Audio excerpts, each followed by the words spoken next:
What's up, everybody, and welcome to another episode of Box Office Banter, and we're back with episode 26. And if you didn't know, now you know. We've started doing 2 videos a week on movies, and we do Monday Mayhem. At the end of every month, we jump in, ditch the 2 movies, ditch Monday Mayhem, and we do one longer video for Franchise Fridays, and that's at the end of every month, and this is the first time we're doing so. And what better franchise to kick it off with than the John Wick movies? I know you're fucking super stoked about that. Very. Oh, you can tell right here, can't you? Yes, and we just got done watching these, so we're fresh on it. We're on the heels of it. We're ready to dive into it, and I'm super stoked, man. I'm super stoked. You got to love some Keanu Reeves, or you don't, whatever you feel. No, you have to. You have to. I was about to say. We got our Christmas gear rolling on. I don't know if you can tell. This is a McDonald's shirt that my wife had because I didn't have a Christmas sweatshirt. I guess I'm not wide enough for that. But we sprung it together. I don't know what I'm wearing on my head. It just kind of happened. And other than that, yes, I think we're ready to jump into it. Yeah, but before that, Merry Christmas, everybody. Merry Christmas. Merry Christmas. This comes out on Christmas. Merry Christmas. Hope you're having a great Christmas. Christmas, dude. And nothing screams Christmas. Show this podcast to your friends and family around the dinner table. What's more Christmassy than fucking John Wick murdering people? But anyways, part of jumping into it, of course, is the Banter Bud. And the Banter Bud has got to go out to Adam Walls. No other reason than this dude's just super active in the group. I don't think he's posted much in the group per se. What are you doing? He seems, yeah, exactly. You know what? Take it back. No, but he's been all over every post. He's always on the Top 5 Thursdays recommending shit, which, of course, he's recommended Vince Vaughn Top 5. I don't know how many times. Finally got around to doing that for you, so I'm hoping you're happy with that. But in general, dude is all over everything. Everything I click on, I'm like, he's commenting. He's commenting. Got to throw dude a bone here. Adam Walls, we appreciate it. You are a Banter Buddy of the Week, and I hope you like the John Wick franchise because that's what we about to jump all in. Who wants to kick this one off? Tyler, you go. It's your you're movies. the man for It's the your movies. All right, I'll do it. Okay. The opening scene, you see John crash the SUV. He gets out. He's bleeding.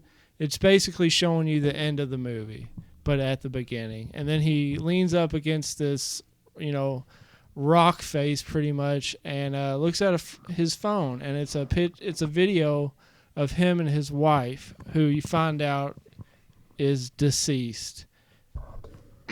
Spoilers. Shit. Yeah, well, I mean, you find the first 30 minutes is basically John Wick looking at videos of his wife. I think I say John Wick looking ass. I'm like, okay, are we doing this? No, and then you go, and then it shows the funeral. John goes to the funeral, and he sees, what's his name at the funeral? Marcus. Willem Dafoe, Marcus, yeah. Yeah, he sees Marcus there, and Marcus, gives him a little talk and says, he's sorry, wishes him the best. And you kind of are wondering, what's their history together? It's not, it's a little weird. Something's there. Something's going on there, and you'll find out. And then John Wick goes home, and at really late at night, a delivery person comes up and delivers him a package. And the package is a note from his recently deceased wife and a puppy. Oh, cute dog. It's one of the cutest dogs. I know in you were movie excited, cinema. Tyler. I was so happy. I Oh, was man. I love this movie. When I first watched it, it's such a great movie. And he opens up, he reads the card, and it's his wife pretty much reading it, saying, you need to, since I'm not here, you need something to watch over you and something to take care of. And then it's the Beagle puppy, which is 8 weeks old and the cutest dog you've ever seen. Swear. The cutest, dude. And, man, you can tell for somebody that's, he's kind of bagged on at times. Like, Keanu Reeves can't act. I can at least say this, whether they're right or wrong, he's at least a little limited. Tyler's like, motherfucker. He's at least a little limited in what he can do on the acting side of things. But despite all that, they really, truly find a way to make you believe the best way they can that he cared for this woman in that short amount of time. Like, they really just nailed it. With him being more limited, the fact that they could pull that off in that way, I think that's a very underrated aspect of it, because, you know, we'll get to it. He loses other things, but just losing that girl in his life, and for you as a viewer to feel that pivotal emotion makes the movie deliver so much more. And that's something that can go by the wayside, because you needed that punch to make that action punch really hit. And Reeves delivered it. And I think the people behind the scenes really helped with that. Yeah, you really, when you first start watching this, you're like, where's this movie going? Yeah. And then the next morning, John gets in his awesome Mustang, and he loves that car. It's so good. He takes the Beagle with him. They go to the gas station, and they run into some Russians. I think his name is Losif. Yeah. He comes up, and he asks John, he's like, nice car. Is it a 70? John, he doesn't speak a lot. He only speaks when it's necessary because he's a badass. He's like, it's a 69. Or he can't act. No, I'm just playing. He can act. What are you talking about? Like you said it delivered. No, dude, he can act. Hey, Reeves might get a little too much hate, but I think that was a creative choice though. Like, it fits the character, but it's also like, let's keep him a little more quiet. You know, Reeves isn't terrible, but he definitely isn't the best actor. He's good not, as a but face. he's great in these movies because he doesn't have to do a lot of talking. He doesn't, and it fits the role. But I think in general, the creative choice of keeping him a little more reserved. Yeah. Not if he talked more, it still would have worked. But I think it works better not only because it fits the character, but because you don't have to worry about any of those limitations as much. No, they give you just enough, and that's what works so much. Boogeyman doesn't need to talk. No, he doesn't. We'll get that's to the beauty we'll of get it. to that. Smart choice. Because that's a badass line, the Boogeyman line. Well, Losif then reaches in the car and starts petting the dog, and he's like, I love dogs. Oh, and, fucker. I know. And then he starts speaking Exactly. Russian. But he's like, how much of the car? And John says it's not for sale. And then Losif says in Russian, everything has a price, bitch. And I love that. And shit. then John replies in Russian, "Not this bitch." I've always wanted to do that. And then shock, and then that's just another step on his character development. Like, okay, John knows multiple languages. He lives in this beautiful house. He's got a bad guy? What is he up to? What is he into? What does he do for a living? And then his friend comes up and tells Losif, like, get back in the car. He's like, have a nice day. And then shit goes wrong. John goes back to his house, and he's sleeping with the puppy, and the puppy gets up, starts whining, and John thinks it's got to go outside. So John gets up, and then John gets struck in the back of the head and pretty much gets beaten. And as he's getting beaten, the most furious I've ever been in a movie. You see the dog. It hurt me, and the so guy I knew it hurt you. The guy just freaking kills the dog, and you hear the dog whimper one last time. Don't bring back the dog. That's a good impression. The dog dies. It's enough though. They steal John's car, and then so many hours go by, and John wakes up, and they have the puppy right in front of John's face, pretty much rubbing it in, like, look what we did. And Losif and the Russians take John's car to the car dealership or the car shop. And the guy at the car shop's like, what have you done? Like, do you know whose car this is? He's like, it's not a big deal. And they're like bragging, like, we killed his puppy and stole his dog. Idiots. And the shop owner's like, get it out of here. He knew. I don't want nothing to do with this. Get it out of here. Because he knows, who John Wick is. And then John goes there and talks to the owner of the shop, and the owner tells John who took his car. And then do you have any? Because I'm just going to keep rolling through every scene on this. There's a couple things. One quick you thing. Go first. When you said that they put the dog in front of Wick, did they do that, or did he pull the dog towards him as like, I don't know. died? I feel like he just like woke up after the beating, and the dog they were was rubbing right, it in. Because yeah. I took it as Wick went to the dog or pulled the dog to him as like a it could be comforting like thing. that. Hey, I see. That's crazy because we got three different things here. I took it as what dogs or animals do. Even you see deers do this shit when they get hit. They get almost fatally wounded and they like to drag themselves over to the person to kind of die next to their owner. I've actually had a God, dog dude, do that's that. way more sad. Yeah, than, but to me, I think the dog got hit and it kind of mustered up its little bit of energy to kind of lay next to John, just to like have that last bit of comfort. I mean, it could have been all three, Yeah, but any of those. But make right off the sense. beginning, Yeah. this was the most furious I've ever been at a movie. But I'm so happy I stuck with this movie. Here's something that I also saw this with the dog lover, and I was like, is he gonna like walk out of the theater? Because he's the same fucking way. I was like, watch this motherfucker just leave. But that cracked me up because like I'm a dog lover too, but I know how you and this person get.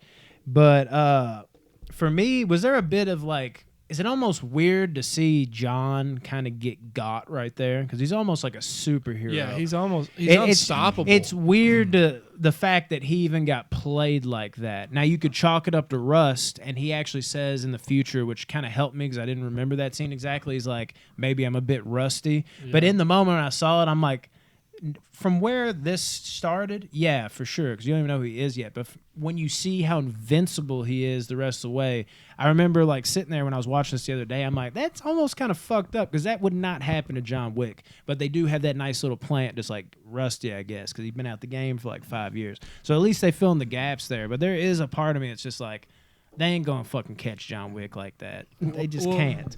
Back to they're at the car shop and. The owner knows whose car it is, and the owner punches Losif, and then Losif's like, "You're done. You don't know what's coming to you," and then he runs to his little daddy and tells him what happened, and then the main Russian villain, Losif's dad, calls the shop owner and is like, "Why did you strike my kid?" And he says he stole a car and killed John Wick's puppy. And Vigor is just like, oh no, you did this to the wrong That fucking justified person. the punch. Yeah. Like he knew. And then You're Vigo, like, who the fuck is this guy? That's what kills me about it, because you legit are just like, each little passing moment, they're like just dangling it in front of you, just like, there's something else to this guy, there's something else to this guy. And that wasn't the nail in the coffin, but it hit you even stronger, dude. You're like, shit, he's fucking rendered speechless. He's scared too. You're just like, who are we dealing with here? And this movie did such a good job of that, just kind of slowly letting it build and fucking with your brain. well, Losif is talking with his dad about what they did, and then Vigor gives him the speech about John Wick. He says they call him the boogeyman.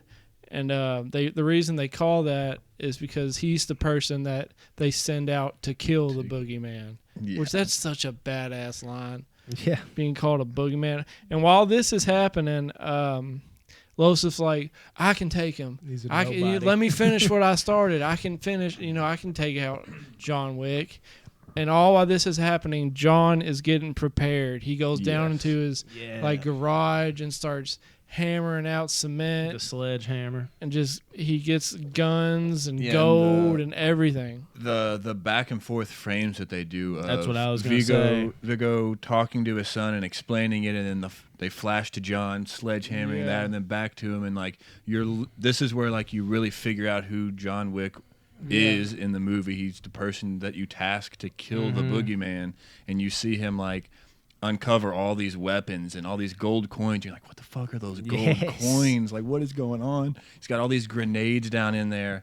And like, you also learned that he used to work for Vigo, however you pronounce his name. I think it's Vigo. Vigo, that he used to work for him and was an associate at one time, but he did the impossible task and got out of this life or whatever, which at this point in the movie, you're still so blinded to what's actually going on, like what life, or like you don't really know any of this secret society that they unveil through the next two movies as well. But that scene I think was very important for setting up like this whole franchise. And again, they just nail it, and the whole the whole what you said. It's it's not just hearing it, it's seeing it and doing that back and forth. I completely agree. Just to have the urban legend type tale to get you like more freaked out, and then to see it, it's like, okay, seeing's believing. This motherfucker's up to something.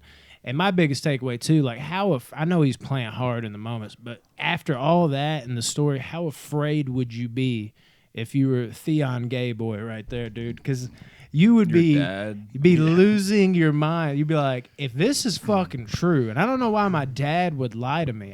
He's used to seeing his dad as this cold, calculated killer. To see him like be in panic is like, do you realize what you've done? He's got to be like, okay, because I might have fucked up. Because you'd be terrified. I'm gonna call him Theon.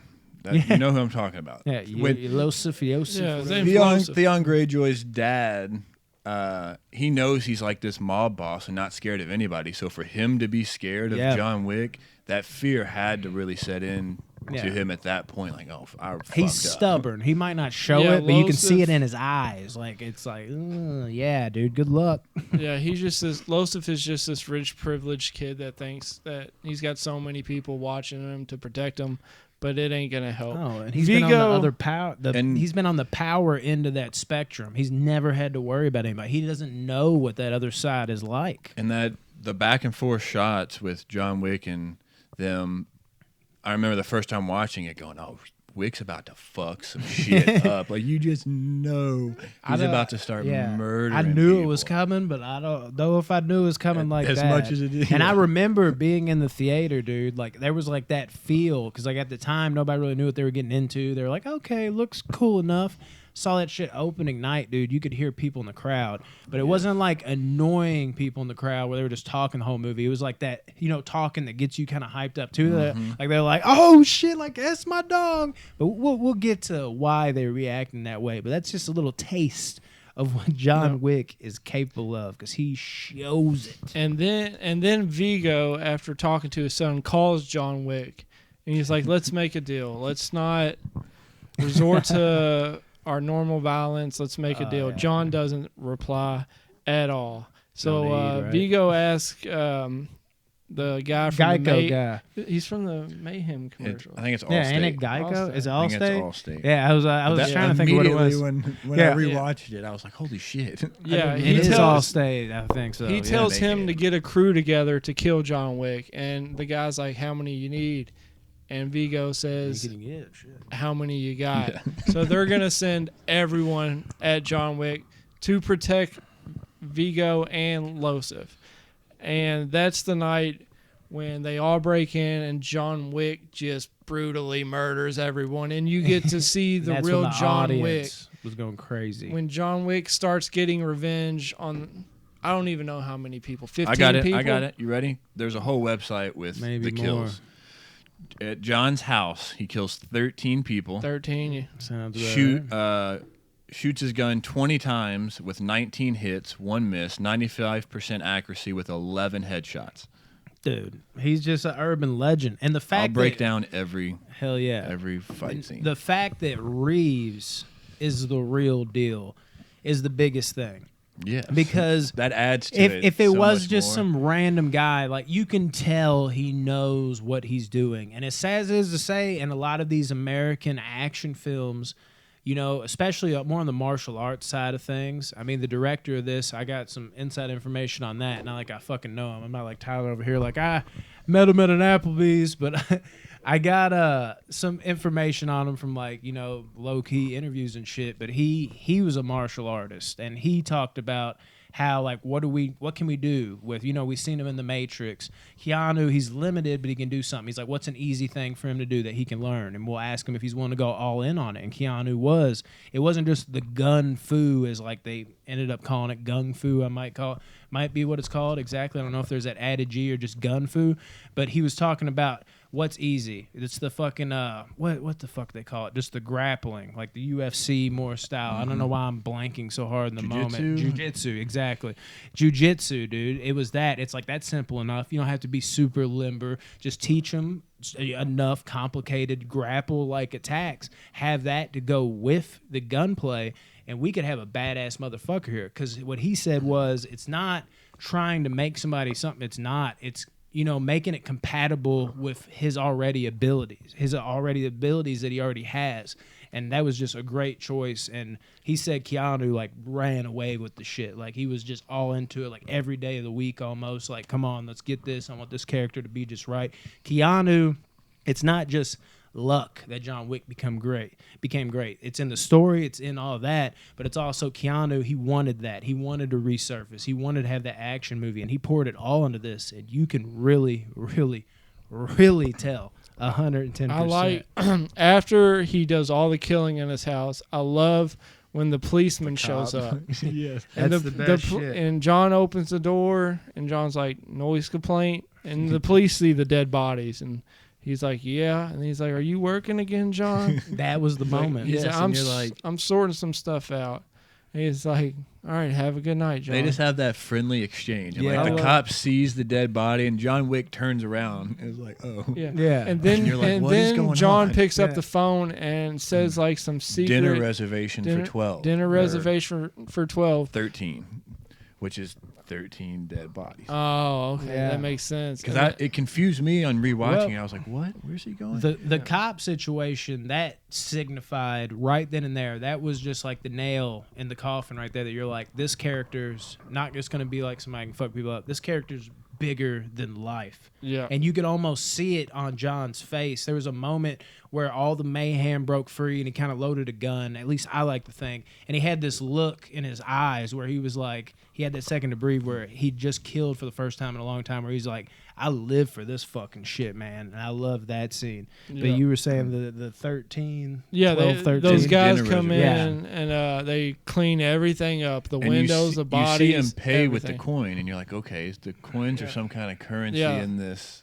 Yeah, we got a coin. We got over a here. coin right here. Because I think See- that's the first time he uses a coin. I Was believe, to pay yeah, It is. that one specifically. I think was only in Parabellum. 3 Yeah. where she slides. Yeah, The but you get adjudicator. it though. Yeah, But- however you pronounce. But then after that happens, Vigo puts out a $2 million contract on anyone that can kill John Wick.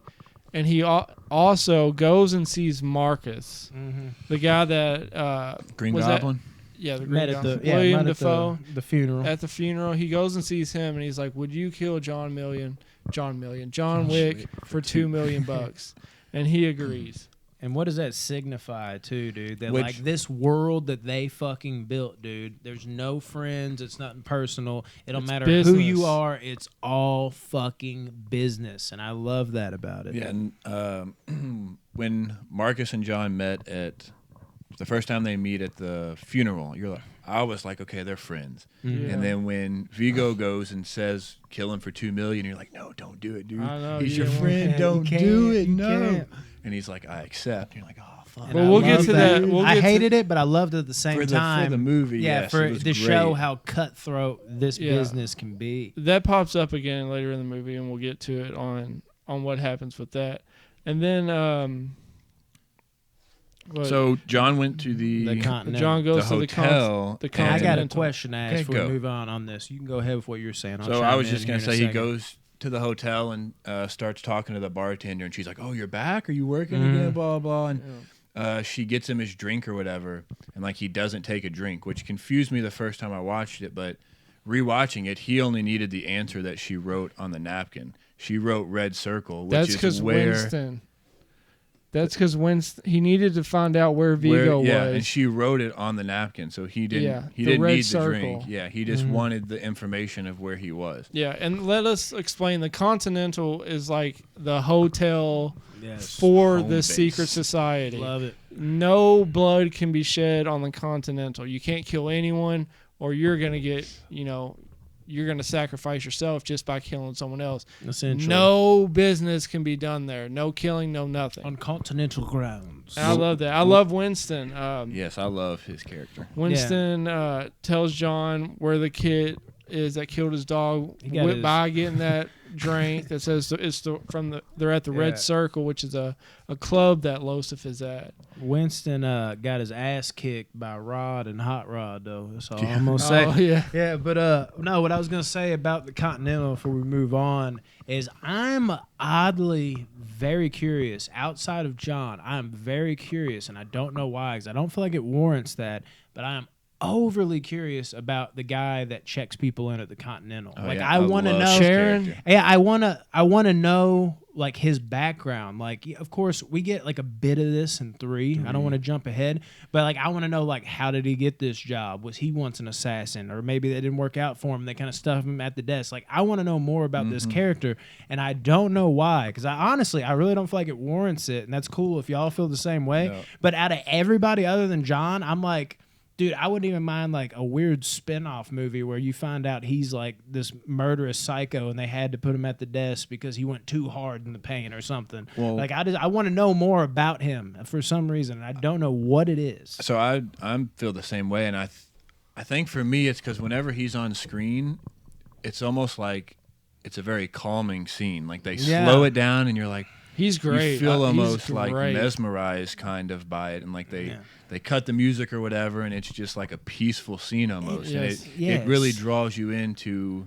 his character, I guess. And you know would what's say. weird about him too? He feels like he asks so many questions, yet he doesn't ask that many questions at all. And I don't know if that makes sense, but I feel like every time he's on the screen, I'm like, he's about to ask a bunch of questions. But at the same time, I'm like, he doesn't really get in John's business. No one does. Don't know how they balance that, but it's like, how you doing, Mr. Wick? And then once he says like a little snippet of it, he's like, I got it. It's like they have a secret language because they just show this coin and they know exactly what he wants. You don't have to say or answer. They just carry it out or whatever. And then It's amazing. John goes up to his room, and then you see Winston across the street with a I don't even know what type of gun it is. Like he's like trying to snipe John. Not Marcus. Winston. Oh, Marcus. Not you Winston. confused the sorry. shit out of Yeah, me. not Winston. Yeah, it's like Winston was up there. No, Shit. Marcus is across the street. I do have something to say about Winston. but go ahead. snipering John, but as he shoots the first bullet, he misses it, hits his pillow, and as that happens, Perkins That bitch. Perkins Good Lord. don't give a shit. She just wants She that don't. $2 million, and she's willing to break continental, rules, and then the fight between John and Perkins, Mm-hmm. I loved it. So, did you skip over the red circle fight? The red circle fight. Yeah, that's where Wick goes. To Yeah, the red circle. that's how he got injured, and then he went back to the So continental. he went get to the red circle, looking for Losif. and he finds him. Are you talking about the And- club? Yeah. Okay, yeah, I didn't realize he skipped over he that. skipped right up. One quick thing I have to say about Winston. I love on that conversation Winston and John had at that table, I think before he talked to that girl at the bar, where he basically all but writes home your suspicions that like this is like the fucking mob. Like if you got out, you're lucky. Like so tread, lightly. Like I know you think you want to come back into this because you got emotion fueling you, but if you actually thought it out, because you were very fortunate to get out unscathed, nobody really wants to bother you. Of course, a marker might come involved. We'll talk about that later, but I mean, he's basically fine. It's basically like the same thing, same type of principle. Because you see it in these mob movies. If you want to get out, you normally get whacked. Like once you're in, you're in. So I liked how they added that levity there with that. But you were saying about the red So circle. yeah, the red circle. John Wick kills 28 people at Yeah. the red circle. He 52 hits, 13 misses, had an 83% accuracy, and had 23 headshots. Mm-hmm. You're And getting fucks them headshot. up You're getting at the red headshot circle. by The John Wick. club is lit, son. I'm trying to visit this club. They got Yes. motherfucking pools up in there. But what the red circle really indicated more than anything is that first like huge action scene wasn't a blip. The director and who was shooting this knew exactly what they were doing. Because every once in a while you can see an opening scene in a movie and you're like, okay, maybe they got lucky or maybe someone else helped them with that scene. But the fact that they followed that up with this, you knew immediately. You were like, okay, this shit's here probably to stay. Like, it's very unlikely that we're going to get anything different from this tone. This shit is a motherfucking banger. It's not your typical Hollywood movie. It's wide-angled. It's treated with care. And the people behind the camera actually know what the fuck they're doing. Yeah, John kills everybody, but Losif escapes. He looks like he's seeing a fucking ghost. He's though, such dude. a Looking with his towel through the dude. club. He's such a bitch, Losif. I don't like him. What at about all. the fight, though, he had with the right-hand man? I do have to talk about that. Yeah, I I don't know if you mean, wanna- they were basically hand in hand. And I was Dude. like, "What is going on here, John?" Well, I got some fun facts about that. A big reason why the action is so good is, of course, the director. His name is Chad Stahelski. The director, like I said, is a martial artist, but he also is like a stunt guy prior. And the guy that Wick fights in the club that's actually fucking him up and throws him over the edge, that's Daniel Bernhardt. Daniel Bernhardt, he's made kind of smaller roles like this. You might recognize him. He was also in The Matrix Reloaded, where he fought Morpheus on top of the car as one of the agents. But before that, he was supposed to be like that next big martial artist guy. Like Bloodsport with Jean-Claude Van Damme, he was in Bloodsport 2, 3, and 4. He followed up Van Damme and was supposed to be the next guy in Bloodsport 2, 3, and 4. And actually, Chad Stahelski, being a martial artist that he actually fights Daniel Bernhardt in Bloodsport 2, Daniel Bernhardt being the main star. And to see them fight like that and see this come all these years later where Stahelski gets a chance at a directorial debut and you don't really know what he's going to give you. You just know he knows martial arts and he knocks it out of the fucking park. And then for him to bring back Daniel Bernhardt, a close friend that he's fought on screen in the earlier martial arts movies, it's just wild how that comes full circle. Because somebody like Daniel Bernhardt, if they didn't make it, because he didn't make it mainstream like the Van Dammes of the world, other action stars, normally they kind of fade into obscurity. But Daniel Bernhardt found niche roles like in The Matrix, of course, which had Keanu Reeves too. And then he comes back and he's in this movie as a villain. So it's cool to see that longevity, and it's cool to see Stahelski, who was in that movie of Bernhardt all the way back in Bloodsport 2, for him to come all the way back, make this movie, and it's wild, just the history there that a lot of people don't know about. It's pretty fucking insane. Yeah, then John goes to the Continental, like I said, and Marcus is sniping on him, shoots the pillow. Perkins comes in, the girl, and she's willing to kill on Continental grounds for some reason. She's just She really wants that stupid. money. Yeah, but she's gonna die no matter what. Some people don't think ahead too well. So John whoops her ass, and then he holds a gun to her. He's like, "Where are Vigo and Losif?" And she gives him the church where they do illegal activities. They have all the money and they go there. Yeah, she didn't. He said, "Give me some information." Like he was like, he had a "Give me gun to her something, head. because I don't want to kill you right now Yeah. on continental ground." So she told him where they were holding all their money, and you find out later stuff they could blackmail people in the city with, and it was a lot more than just the money that they had there.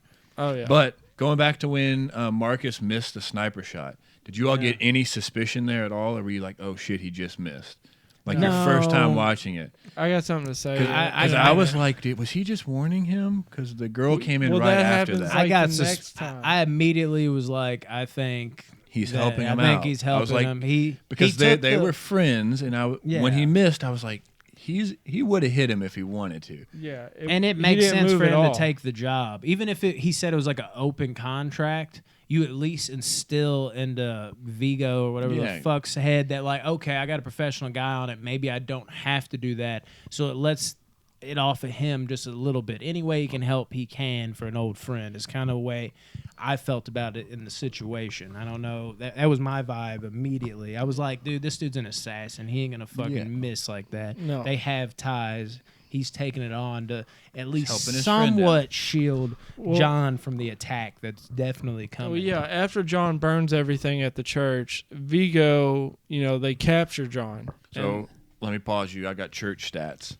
Okay. Oh, dude. How many Bibles were there? Kills 16 people, 28 hits, 5 misses, 84% accuracy with 7 headshots at the church. Dude, have you seen me play Call of Duty? That ain't shit. Yeah. They capture John, and they have him tied up, and he gives them a talk. And they ask John if he's like, John's like, everybody keeps asking me if I'm back. Yeah, and John's like, well, I'm starting to think I'm back, or whatever the fuck he says. And then they suffocate John, and as they're suffocating, who pops up? Marcus. And that's when you're like, yes. Yeah, that's when Marcus. You're like, I didn't know. I was like, maybe Marcus isn't letting them kill him because he wants the money. But then I'm also like, maybe he's just trying to save his life. I mean, you don't fully have it fleshed out yet, dude. For me though, when I'm looking at it, if you know what those motherfuckers know, and they've hyped him up to be the ultimate boogeyman. You don't Why are try you to suffocate fucking him? yeah? What you don't try to suffocate him. Put You a don't bullet talk. in his You head. don't talk the talk with him. You're not gonna win that war. Like that is one of the few things in the movie. I'm like, dude, it works. I don't harp on it so much where it ruins the movie for me. But that's one of the few scenes where I'm like, just fucking shoot him if you're smart. And I feel like those people aren't fucking idiots. They might look like idiots in comparison to Wick, but they are where they are for a reason. That's one of the few things in the movie I'm like, they should have just fucking murdered him. But revenge is a dish best served cold. There is something to that. And like you always say, like there's no movie. Like they did that for the movie purpose. 100%, yeah. Like horror movies, of course they have a cell phone, but for the movie purpose, they're not going to have their cell phone at this time, or service isn't going to work, or they're going to make some stupid. That's why I said mistake. it doesn't ruin the movie for me. It was just one of the few scenes where they don't cover it up. Like, there's ways around doing things like that. And that is one of the very few times where it doesn't ruin the movie for me and it doesn't mess me up because I'm not overly critical. I do what you just said. It's just one of the few times in the movie I'm like, I feel like I have to bring it up. Like, wouldn't you just shoot him right there and just end it? I said the same thing. Yeah, like, but it's still Vigo, solid. why are you talking to him? Yeah, like, put a bullet in his here? head, or Like, he's gonna kill you. Yeah, you know what's gonna happen, bro. Yeah. You know it. It's wrote out. You know it's gonna happen. Well, sure enough, of course, John escapes, and then he goes to killed Bernhardt. Losif's little hideout and just murders all the bodyguards and stuff there. And as this scene is happening, it does like a little flash to Vigo, who's sitting in his office just smoking a cigar because he knows what's going to happen. He knows his son is going to die because John Wick shows no remorse. Why does he know that? Because he cornered him, and that's one of the funniest scenes to me in the movie. If there's a funny scene when he gets cornered and Vigo knows he fucked up, kind of like we were talking about, and he literally has nothing else to say. Where he's like gets out of the car and John Wick's on top of the car. He's just like, shit. Yeah. Like that scene cracked me the fuck up in the theater at least.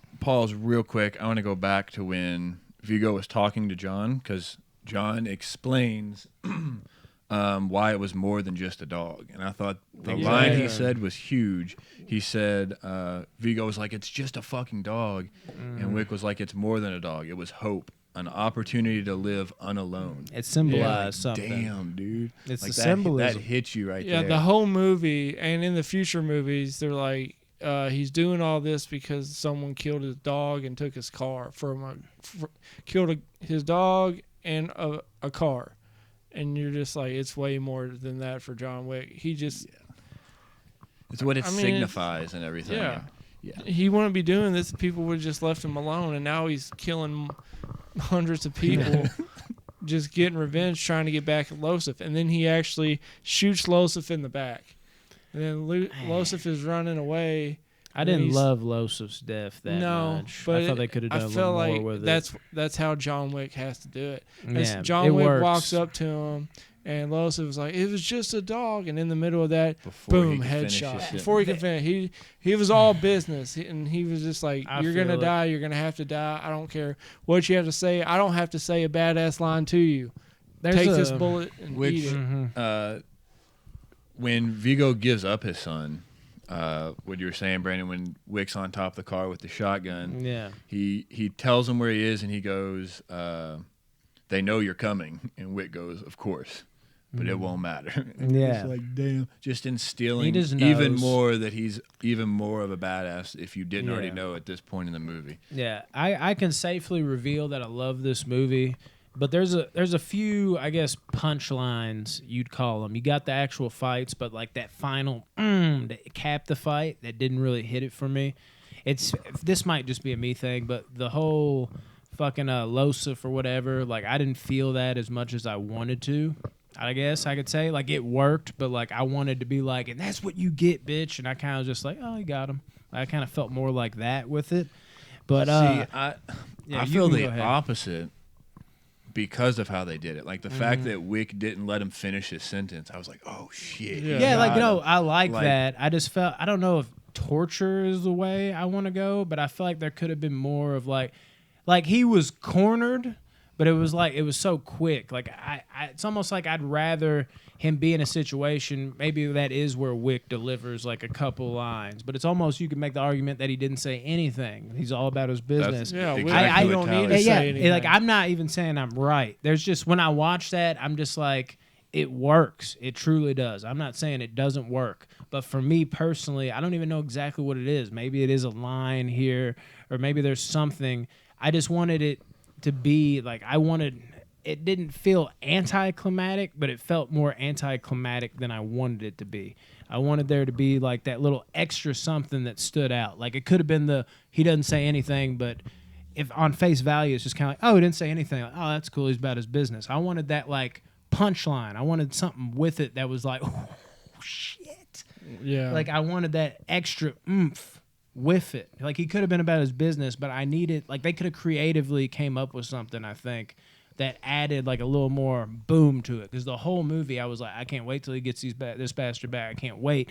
And it worked for what it was, but I wanted that extra oomph with it. And then after that, Vigo goes and visits Marcus. And this bothered me too. Yeah, and he beats the shit out of Marcus because he didn't kill John Wick when he had multiple opportunities to. Mm-hmm. And Marcus is like, you pulled the contract or something like that. And Vigo kills Marcus, and then John goes and sees Marcus dead in his house. And that worked for me. But Marcus in general, I wish he got a little bit more of a sentimental type end. They kind of added that in when John went to him and it was quiet, but there's that like, we're killing strangers. And it's like playing the rock music while he's getting killed. For me personally, I wish there was a little more character development for Marcus for us to like understand why him and John were so close, and then to have more of like an emotional out for him. And then John could have went there and it would have felt more like, damn, dude, this guy can't stop losing people. Whereas when Marcus died, it was kind of just like, oh, there's another one.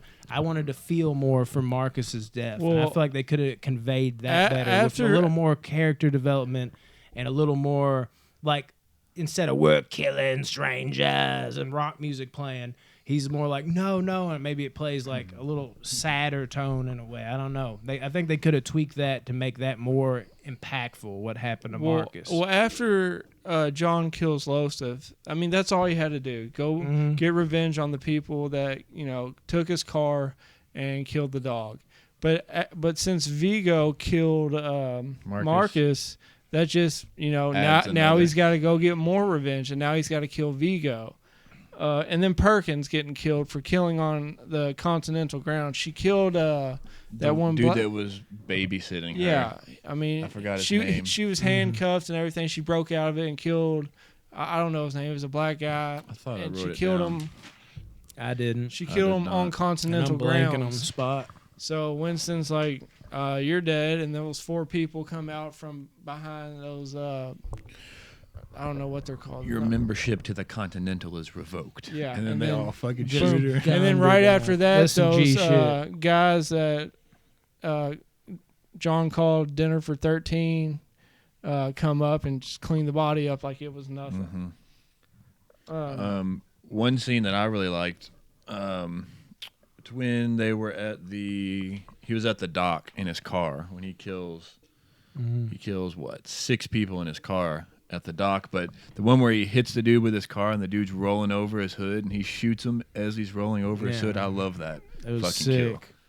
I love how Vigo kind of like accepts his fate too. Like he kind of goes yeah. balls to the wall. He's like laughing, like, "Oh, it's time." While you got Mr. Allstate, like, "Give me a gun, give me Looking a gun." for a gun forever. Like, Vigo's got good. one on him. And yeah, doesn't he give it to finally him is for a like, while. "Hey, man." He's right like here. teasing him with it, like pulling it. Like, yeah, like we know we're all gonna probably die here. Yeah, like you can see that Vigo's like, "I'm gonna go down swinging," but yeah. And that I don't know if you have anything more to say before I go to the Vigo fight. Nope. Anybody got anything? Let's go to it. The Vigo fight, this is another thing that didn't work as well for me. I didn't really believe that Vigo could go like toe to toe with Wick. It felt odd. Like it would have been better to me if they kept like maybe Bernhardt's character that could actually fuck John Wick up to a T. Maybe they fight on the dock, and then Vigo and Wick have a more personal, like where he blows out his knee and Vigo's like slowly crawling away, and then maybe he lays down, but Vigo turns around and shoots Wick, and they end up in the same situation. Then they have the emotional moment. But the overall, like you could have had a great fight that was believable and still had that moment that actually was good where they were sitting against the dock basically like having that conversation.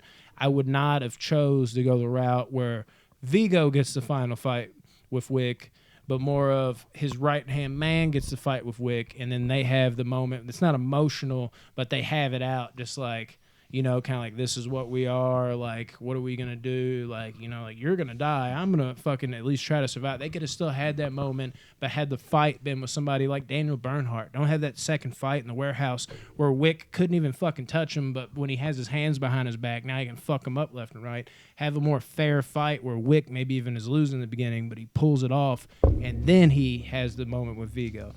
That never really sits well with me because I'm just like, I just don't buy it, dude. I don't. For whatever reason, I'm just like, Vigo, the way he was scared of him, just how he looks, he's like a little older. The way we see Wick just dispatch people like it's nothing. Vigo comes off to me more as like the guy that calls the shots, but doesn't really have much to back it up. At least not to back it up enough to go toe-to-toe with Wick, where Wick's laying on the ground too with him, and you're like, damn, did he kill Wick?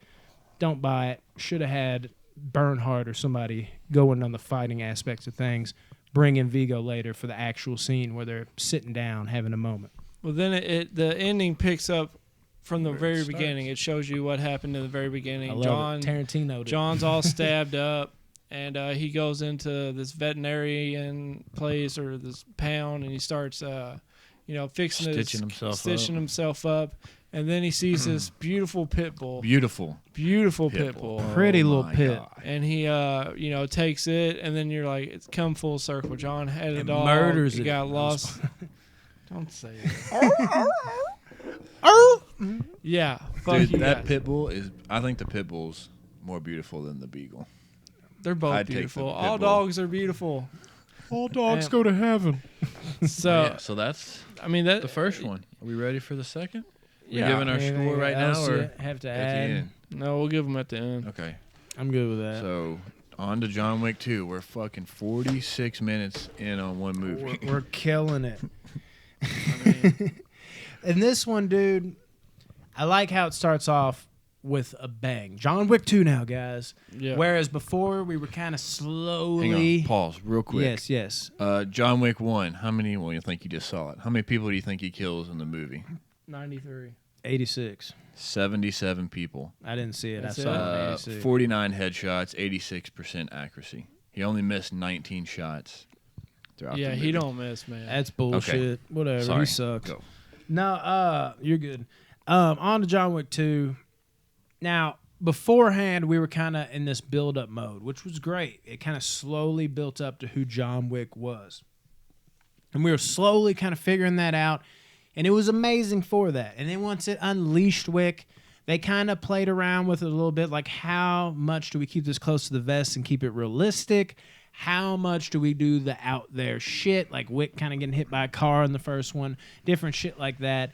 They were trying to find that perfect balance. By this one, they already, they saw everybody loved it. They heard the chatter, like what people loved about it. They kind of got a vibe to where I feel like now they don't have to play it as reserved, which they didn't fully. But in this one, you could tell they knew exactly what the fans wanted, and they knew what would work. So now, instead of getting the dialed back John Wick in a weird way, even though he's not that dialed back in the first one, but we kind of were reserved till we figured out what he was, and then there was moments I feel like where they're like, how close to the vest should we play this? This one, immediately out the gates, it's like, let's not even fuck around. They know who they got now. We know how much we can push the envelope now. Let's just fucking litter them with an amazing opening scene out the fucking gates. This character is officially not just an action star. He's bigger than life. Let's fucking ramp it up to 10, dude. Why hold back? And I love that they did that out the gates. They didn't fucking mess around, dude. They were like, let's just fucking take it to him full force.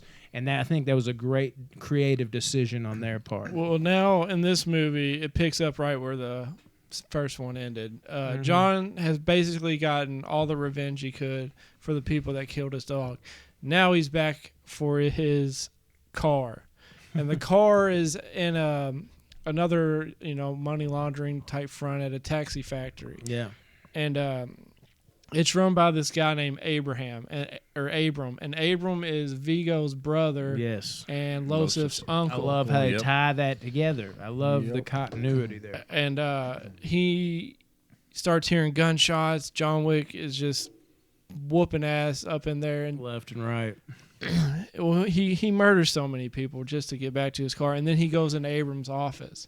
Before that, though, I want to touch on this: the creative choice to do what they did in the first movie. You have Abram, or whatever his name is, doing the telling to the guy, kind of like what Vigo did, and then on the other hand, it was cutting back to Sing. It's the same kind of setup, and I'm glad they brought that back.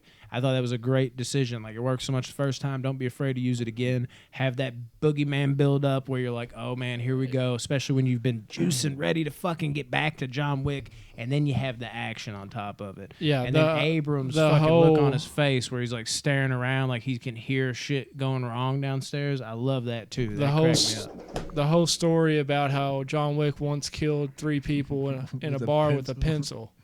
Which that'll actually come back later on. With the fucking pencil. The first time you watched this, did you think the uncle was going to have a bigger role in the movie? Yeah. Because I thought he was going to be the new head boss or whatever, too. like Vigo was in the first one. Really? Which I really liked the limited role that he had. I think you know who that guy is? No. That's the guy. Probably should. He's in a lot of stuff. He was. I remember you saying you wish he had a bigger role before he got gunned down. He was the guy in Bad Boys 2. That had the ecstasy in the club, and then at the end, you're like, I wish he would. I remember you having that point. Like, I wish he would have had a better gun him down moment, but he just got lit up by the cops. He was in Prison Break, too. Yeah, he's been in everything. Low budget, high budget. He don't fucking discriminate, dude. But yeah, so he goes in solid. there, and he pours 2 drinks, and he gives him one, and he offers peace. John does. And Abrams is like, can you do peace? Like, is that part of your, personality?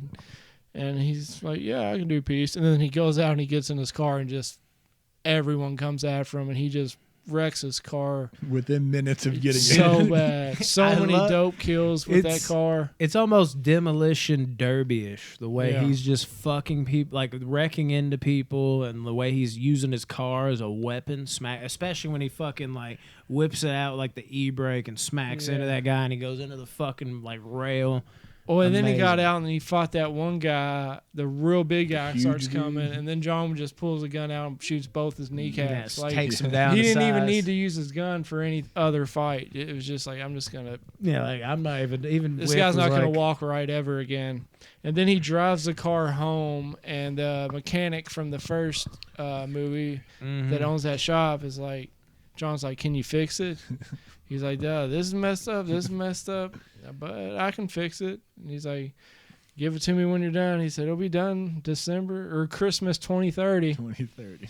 10 more years. Yeah. It's nice to see he hung on to his dog, man. You know, it sounds dumb, but you see movies where, of course, it's the same director. You directed all 3 of them. But you see movies where they don't have that detail, where they're just like, let's just leave the dog out this time.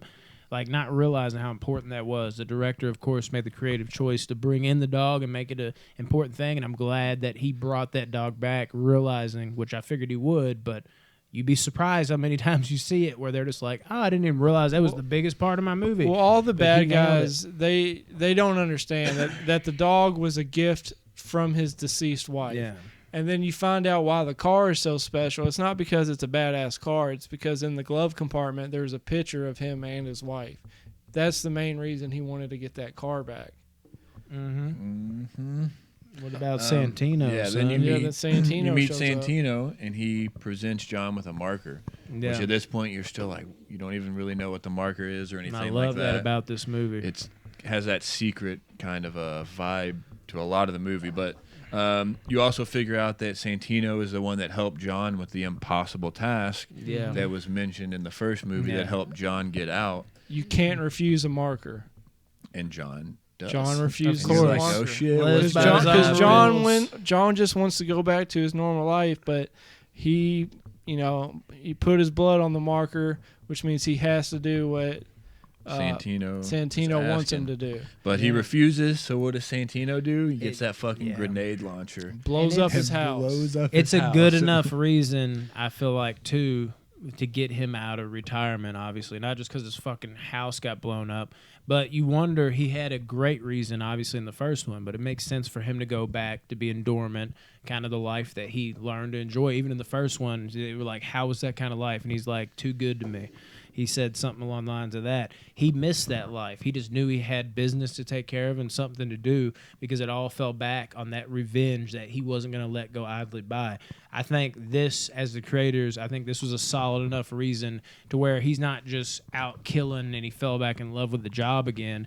I like the fact that they kind of put him back into that shell mode, and I think this was a solid enough reason, bringing in, like, what if we have something called a marker, and then he's owed something. And then, of course, it makes sense that Santino would be like, motherfucker, I'm owed something. Let me blow your shit up real quick. And that is a solid enough reason to get John out of, his not hiding, but whatever the fuck he's doing in his regular day life. It warranted him coming back in. I think that was crucial. I love the callback because after the house blows up, the same cop comes back. How happy were you to have the dog walk out of the house? Because in the moment, I was like, if they blew up the house and he didn't get that dog out, not like, what again. Is up? But yeah, the same cop comes by and John's sitting out there in front of a fire truck, and the cop's like, gas leak. Yeah, Jimmy. That's his fucking name. I love that too, dude. And John's like, gas leak, and he's like, you working again? And he's just, I don't know. Everybody asks him that a lot. But then John goes to the Continental to see Winston, and he talks. He's trying to find out where Santino is for blowing up his house. Yeah, and Winston tells John, there's 2 rules: no business conducted on Continental grounds, and you cannot refuse a marker. Honor every marker. And he's like, you're lucky, Santino. That's all he did. 100%. And then Wick goes and finds Santino to figure out what exactly he wanted him to do, because Wick didn't even figure out that when he came to his house. He didn't want to answer. He kicked don't him know out. what he did. So he goes and finds Santino and figures out that he wants Wick to kill his sister, who's at the high table, so that he can take her seat at the high table. And you're like, okay. You're still trying to figure out everything that's going on at this point in the movie, but there's some shady shit going on at this point. Impossible. No one could do that. And then, John checks into the Continental in Rome, and you realize this is a worldwide operation. Pretty much. And the aerial shot they give real quick of the Colosseum, I think that was a beautiful shot. No, it split second, the fucking cinematography is perfection on these movies. But that's something I want to say real quick. I love how he said, Wick, literally, even Wick saying, nobody could do this. And Santino's like, why do you think I got you? I need you for this reason, because you're the nobody, the one body that could do this. Yeah. And so John goes there to kill Gianna. And he ends up doing it. And then, what was her name? Gianna, the sister? Yeah, Gianna. Gianna has these bodyguards, and one of them is Common, who plays Cassian. Oh, man. And wasn't a fan. Yeah, really? And then they go after it, and they're fighting, and they're running from each other, fighting and stuff. And then they end up, I don't know how this happens, they ended up fighting right outside the Continental, and they both get thrown into the Continental. And, there was some shit I wanted to say before then by a mile, real quick. I think. I'll hit mine real quick. Yeah. But I like when Wick's getting ready to go kill Gianna. He's meeting with the person to get the maps. He's meeting with the dude to get the guns. 100%. The dude to get the body armor and the suit. I liked how they kept flashing back and forth between the 4 people. Mm-hmm. You see that there's I don't know what you call them, but people that offer the services for this secret society. And he met with all of them to get ready for this. And that's what I love about this movie is there's a long stretch where it seems like there's not a lot of action going on, But what it's doing isn't absolutely nothing. It's building the story and the world that we're seeing before us. Like, it isn't just doing talking for the fuck of it. Every single last moment where there's no action going on, it's only making the world that is John Wick, that he lives in, bigger. And it's amazing for that. And as far as the tunnels and shit, dude, I thought that was fucking amazing. Like, I definitely don't want to skip over that because, like, the way he, like, rigged up every last little fucking gun. Here. Like, it was like, if I got to get the fuck out of here, like, let me have it ready. So, like, and it made sense. It was smart to do that. This movie's so good. Stahelski, I think is how you say his name, the director. He's so good at knowing what he wants. Like, I even heard him say in an interview that it isn't like it's the realism with the shit that is a little surreal. Like the fact that he is, you know, other movies are like, where is he getting all these guns? You see him plant them. So that way he has an exit strategy if shit goes wrong. And watching him go down to each little checkpoint, reload. You know, he also doesn't have the gun that shoots fucking 50 million times before he reloads. The reload is important. All those little added things in is what makes John Wick so special. It's the balance of that. And then as far as Common goes, when they get into the fight with that, I love when Common even asks him, like, you working? He's like, unfortunately, or whatever he says. Yeah. He's just After like, he had killed her and he left. yeah, the room, I hate to hear that. Like, but Common in general, like, you're acting like, I think you're saying, you know, like I loved Common in this movie because that's like the one person where I legitimately felt like, damn, like this dude's actually maybe equals with Wick. Yeah. Like what they did with Bernhardt, it was like, it was great for that one scene, but then Wick wiped the floor with him with his hands behind his back, so it felt kind of flukish almost. But with Common, it legitimately felt like, okay, so there is people. There's those, like, Common felt like that rare person that's like, John Wick is the boogeyman, but maybe there's like 3-4 handful of other people like a Common in this where it's like, okay, he can kind of do what John Wick does. Because just because John Wick's the boogeyman doesn't mean he's the baddest motherfucker on earth. Maybe there's at least people in that same ballpark, and Common gave me that vibe. And I thought it was a great balance to have him in that moment. Yeah, they have their fight, and they're basically even throughout the whole fight. And then it just keeps going, and they end up crashing into the Continental, and I forgot who was in charge of the Continental there.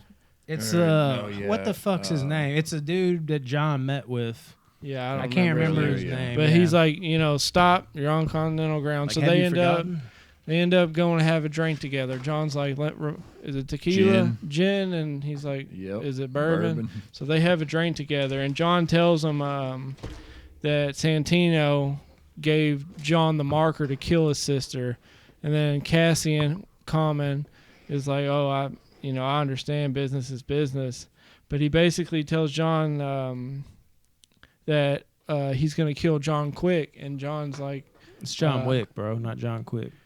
He's going to kill John He's going to kill John Wick quick. And John says, I'll return the favor. You know, I'll be sure to kill you quick. The fact that they even have drinks together, it's so surreal yet so awesome. Again, building that world. They've got to follow the rules. That's the only thing that separates them from great. the animals. Like, they even know what they want to drink. Like, gin, was it? And he's like, bourbon. Like, they just... Like, it's like, wow. Like, it's amazing. And it's basically a setup by Santino. Yep. He wanted John to kill his sister so he could be on the high table.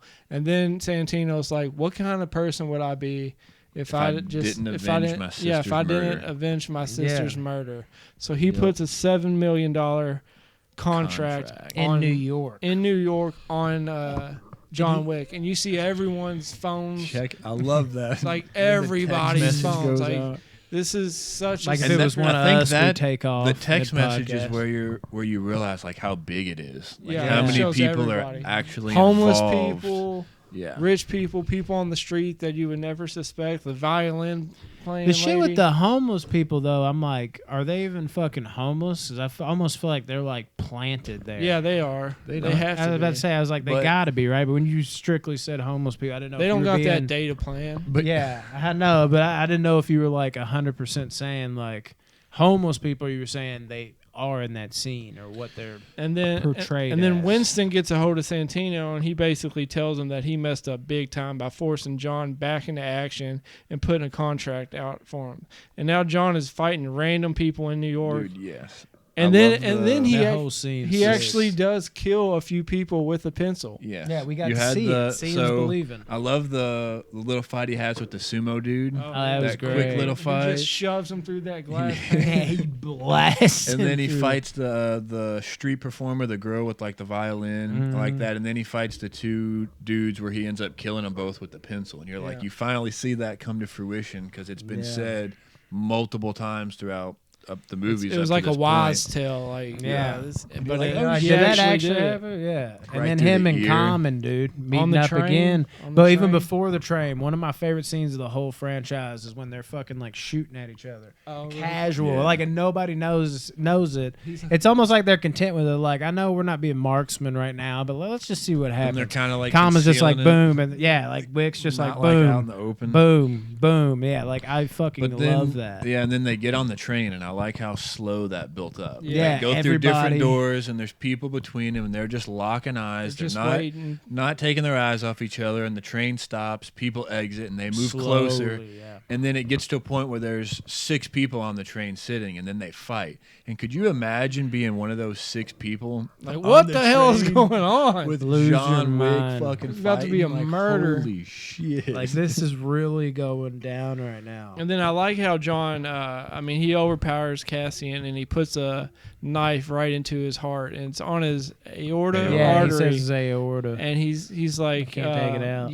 If you can take it out, and you can try and kill me, but you'll die, or you can leave it in.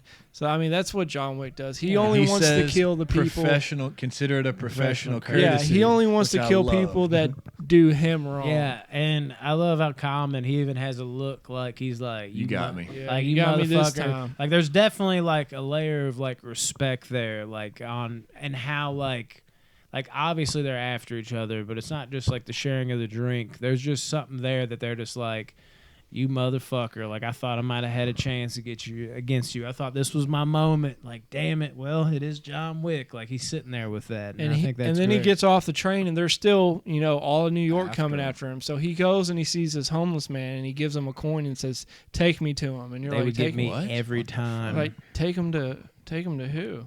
And he Morpheus. covers up he covers up John Wick. And then those 2 people come up, and the homeless guy shoots both of them. real quick. You're like, "Holy And you're shit!" like, oh my god! And then where's he take him? to a To hospital. Mike Tyson with the pigeons on the roof. Well, he takes him to an undercover hospital, makeshift hospital. Larry and then- Fishburne, And then they take John to see Bowery. And then Bowery tells the story of John, how he slit John's throat, and he gave Bowery a choice to either kill John and remove his Pressure from his throat, or to, stay alive and live another day. And he tells him that story. He's like, no one ever sneaks up on me anymore. And then Bowery's like, all right, I'll help you out. And he gives him a gun. I'm gonna take a piss. He gives John a gun with 7 rounds in it. One for the $7 million. the $7 million contract that's put on him. Yeah, how'd you feel about Fishburne's character as a whole in the second movie? No, dude, I liked him. Did you? Because Yeah, I like I Bowery. like him. He's gonna play a major part in the movie 4 and 5, probably. Yeah. The way I they hope set so. it up, we'll get to it later. But Yeah.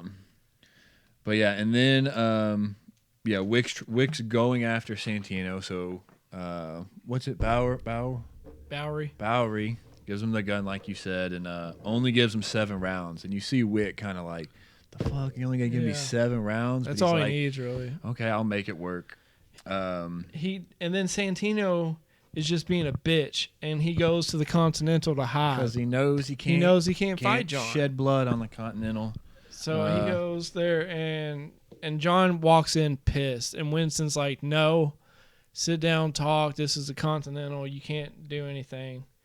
And So before that, Wick Yeah. fights what's her name? The girl with the short hair. You know who I'm talking about? Ruby Rose, Yes, he fights her. That was such a quick fight. yeah, And I wish they drug that out a little bit longer, but I like Wick. She had those like little hand knives or whatever. yeah, and he Between the fingers, and he took that and punched her, and she blocked it, and it goes right through her fucking hand. and then he just shoves her right I in her like chest. that scene. But yeah, then he Santino's at the Continental for seeking safe refuge there, And Wick's got the gun pointed at him, and Winston's like, "Don't do it, Wick. Walk away." And what does Wick do? Well, Winston's basically telling him to calm down, and then that don't you can't calm John Wick down. John Wick lives by his own rules. He don't care what. If you come after John, you're gonna get murdered, or if you do anything to, mess with his life and taking his dog, killing his wife, that's all led to this moment. And he just shoots. He kills him on continental ground. Yeah, he kills him on continental ground. Oh shit! Which is a big no-no. And you hear Winston say, "What have you done?" Yeah, like what he have you knows, like, oh shit. Because John immediately. and Winston are, they're Friends. pals, just like how John and Marcus were in the first movie. Did y'all talk about the Yeah. Ruby Rose fight? Yeah. not just the Ruby Rose fight, but just the scenery on that whole thing? Like, it was such a great place to have an ending. The glass carnival. Yeah. I hated it. You hated it? Yes, I no didn't way. like it. No way. It was all You're right. I serious? mean, It really it's just annoyed something me. different. Something extra they wanted to add into the movie. I could But- have done without it or with it. It's not a big deal. But yeah, after Really? Yeah.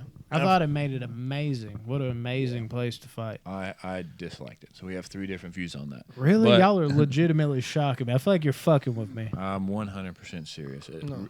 I really didn't like it. But anyways, after Wick kills I'm gonna Santino, go back to the bathroom. he goes back to his Blew burnt my down mind. house and finds the bracelet from his wife that you saw from the first one. I thought that was a nice little scene that they did. And then Wick meets with Winston at that water fountain. And Winston, tells him that the contract's been doubled and it's going international, and that John's excommunicado. And I like, I think Wick says something about, "Why haven't you killed me yet?" or something, and Winston's like, "Because I'm letting you live." He or said, something. because I deemed it for 1 hour. And then Well, as everybody, he says now or something, and everybody in the park turns and looks at John. And Yeah. you're like, It's oh, one of the shit. best endings Everybody- I've seen to a movie as far as like setting up the next one. No, Perfection. They set each movie up great. But this one especially was just. But yeah, and then they nailed it. Winston gives Wick 1 hour. So Wick's like running, and like he sees everybody looking at him because like they know he's got to he's go got and 1 prepare hour, because so- he's Yeah, it's gone global. So Wick's got to go get ready. He starts running. He knows his time's about to be up, and like they just set it up perfectly for the 3rd movie. yeah. I think it was beautiful. Let's talk Which- about the 4th movie though. Yeah, We're I ready mean, to go to the 3rd now, which again it opens up right where the 2nd one left off. Exactly. I love that they do that. Yep. John Excommunicado running to immediately. get prepared for the whole world to try and kill him. And Winston is talking to Charon, the guy that runs the Continental. Charlemagne. The, I guess, butler. The And concierge. he's like, there's 14, it's a $14 million bounty on his head, and everyone in the world is interested. So I'd say the odds are about even. I love was that like, line. dude, John Wick, don't mess with John Wick. So early on in the 3rd one, Wick fights a 7'3" Boban. NBA player. Boban I fucking love Marjanovic. that. Yeah, I that love was so that sick. fight. And the fact that he killed him with a a book.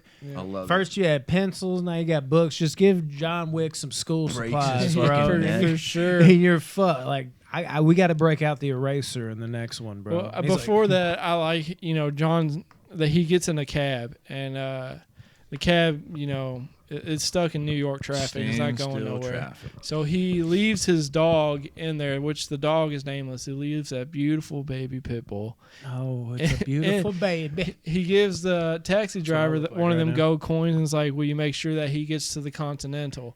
And the taxi driver takes the dog to the Continental, and that's where Sharon, the black guy. I don't know why I keep saying I that. don't think his name's Sharon. I think I know. It's Charon. Yeah. It's Charo. Charon. Charon. Charon. Well, he takes care of him. And, Sharon Stone. And yeah, after, so Wick's time's running down, and he spends his last 5 minutes at the doctor. getting stitched up by that doctor. And that dude's a G. He actually had about like, come on, I got 5 minutes. And of he's like counting down, calories." and the time ends, and the doctor stops, and Wick has to finish. Well, I think it was on this side. Finish stitching himself up, Yep. and then after that, the doctor's like, they're not going to believe No, me. he's Yeah. like the pills were No, up top. wing me in the shoulder. He was giving him. He was Yeah. telling him where the pills were. He was like, "It'll give you energy and it'll stop the pain."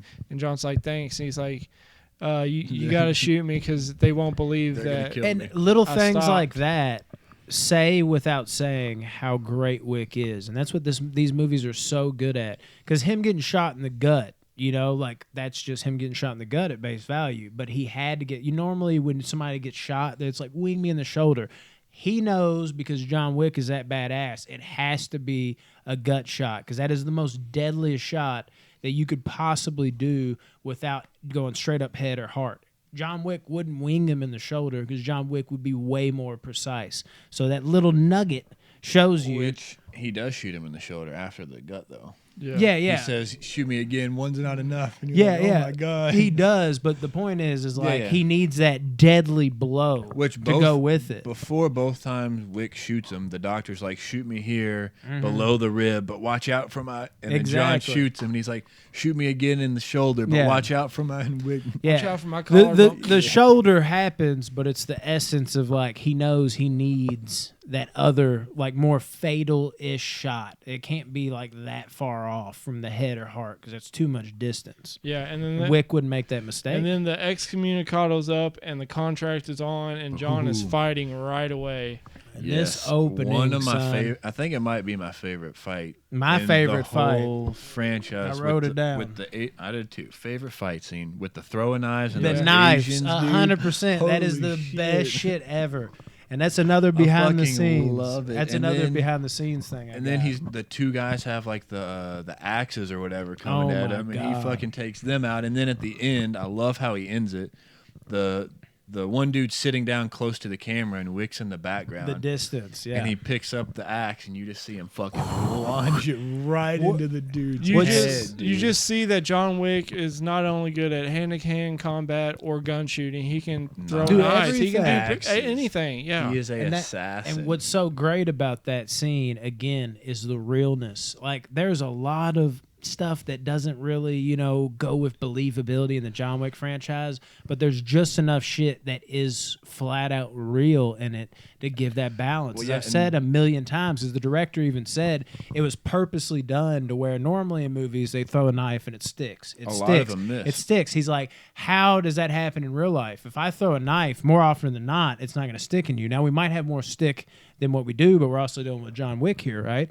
And other assassins. He's like, but there's a lot of them where I'm throwing them and they're not sticking. And the fact that just like the reload, when other movies, it seems like the clip has 50 fucking bullets on a pistol. It's the fucking reload. It's the fucking, oh, not everyone sticks. And they're just like chucking them and hiding, chucking them and hiding, chucking them and hiding. That really like just nails that scene. Watching them Yeah, just that's deflect amazing. off. And it's the natural look on their faces too, where they're sitting there and they're kind of just like, what do we do now? And they're like, They at the both same turn time, around, they're like, wait a smash minute. it. Boom, boom. Yes, And then he even beautifully done. said the axe one. He's like, of course that one hits because that's your punchline. He even talks about how I kind of said there's a few punchlines I feel like they miss. That's something he used in this interview I heard is like, I like that punchline because that was the punchline. It's got a nail. Well, right after And it that kills fight, it. John runs outside and gets hit by 2 cars back to back. And then Is that in a movie? He got hit by one. No, it's No. Pineapple Express. I got hit by one. 2 cars. yeah, he gets don't know hit why by it 2 reminded cars and he runs into that horse stable. And I know Love the know where I'm horses. going there. Yeah, love you the sent the horses. fucking. I You sent sent that the clip. video to me. You're like, come on, man. I was like, okay, we know what Tyler's first watching. there's a guy coming and he pushes the horse and the horse like knocks him back and then he gets up and then he smacks the horse on the ass It was so. and the dope. horse's legs kick up and they would have took the dude's head clean off. But I mean, it looked like it was- should have. it At was- least broke his It was neck. pretty fake looking the way it was, but it's a No, hilarious. it kill. looked great to me, dude. It was a hilarious fake, kill. but about like in terms of as real as you're gonna get, as far as like without with, actually doing it. No, it's, Yeah, like, it's it don't get hilarious. better It's than that. hilarious, and I love the creativity. And then John gets on a horse and just takes off down a main road with motorcycles coming after him. That's Before that, amazing. real quick, he wraps the rope around the dude's neck Yeah. and pulls him Yeah. behind the horse, which I do all the time in Red Dead Redemption. I don't know if you all do that. Okay, I was like With in the real fucking- life. That game's with so the- boring. with the I've done it a couple. lasso. Whoa! The game's so boring. All right, All you do is ride on John horses. Wick shit is over. This is No. now turned into a Red Dead review. No, I'm just playing. That'd be some shit. That'd be But it's not boring. stupid. It's not boring. No, I didn't finish it, so maybe you're right. But the first two were great. Yeah, and John's on the horse riding by the killers on the motorcycle. Yeah. And I I'm like, love that's it. not smart. But he He gets makes on it the sad. side of the horse. yeah, as that's like the a only shield, cool part. He like Yeah, gets it's he dope. like shield like this horse can die, but I'm not. Which going into that, if you were really chasing Wick and he's on a horse, shoot the fucking horse. Yeah, or if they had guns, right? Yes, I'm or like, even a 100%. knife, and slit the horse's shoot throat. John in the back, but he's probably wearing that bulletproof suit that he wears, which But is it's all for the movie, so Oh, dude. And then John, what about the scene where John goes and sees the director, that lady, that which the Yeah. play? Oh, yeah. It's the girl from fucking. Oh my lord. I don't What the even hell know. is it? I know. What Hocus it is. Pocus. Oh, no. It's weird as I feel like it's the Addams Family. Oh, okay, yeah. What's the her mom. name? She was in 50-50 as well. Great movie. Josh doesn't think Yeah, so he for goes some reason. there and he like asks for help, and that's where like I know he. her name. any That's other where he time. got all his Doesn't bother training me. from, because they show like a room of people The wrestling. doing throws Yeah, the and ballet. They were jujitsu slamming the shit out of each and other all that. too. And she's like, "Do you remember this?" And he's like, "Yeah, whatever." And then they have to brand him in the back. We found out John had a brain injury. Not really. He I would was- say, "Remember this?" Like, I don't know what happened. No, they It's all had coming to. back. And then John, because he needs their help, they have to brand him. So they take a cross and do it upside down on his back, which John endures a lot of pain in Yes, this he movie. does. He's Um, there's even a moment when certain pain happens to him where it's kind of like, God damn, I'm not used to this. I mean, I take a few bullets into my bulletproof, not vest, but suit. But damn, dude, I'm taking in some carnage in Well, this one. and then after that scene, you hear this. This just makes like the whole world that he's in that much bigger. The adjudicator. Remember the short-haired Fuck- girl fuck who's that the bitch. adjudicator? She Yeah, shows I don't up. like her hate at her. all. Like, it's not even like I hate her in like a good way. I just don't really So, like the performance. I really. read some theory about the movie that she's a robot. Yeah, That'd make it a it's- little more That interesting. would be like I that'd don't be think too it is, sci-fi. but this is they- like a real movie. Like I feel like having a robot.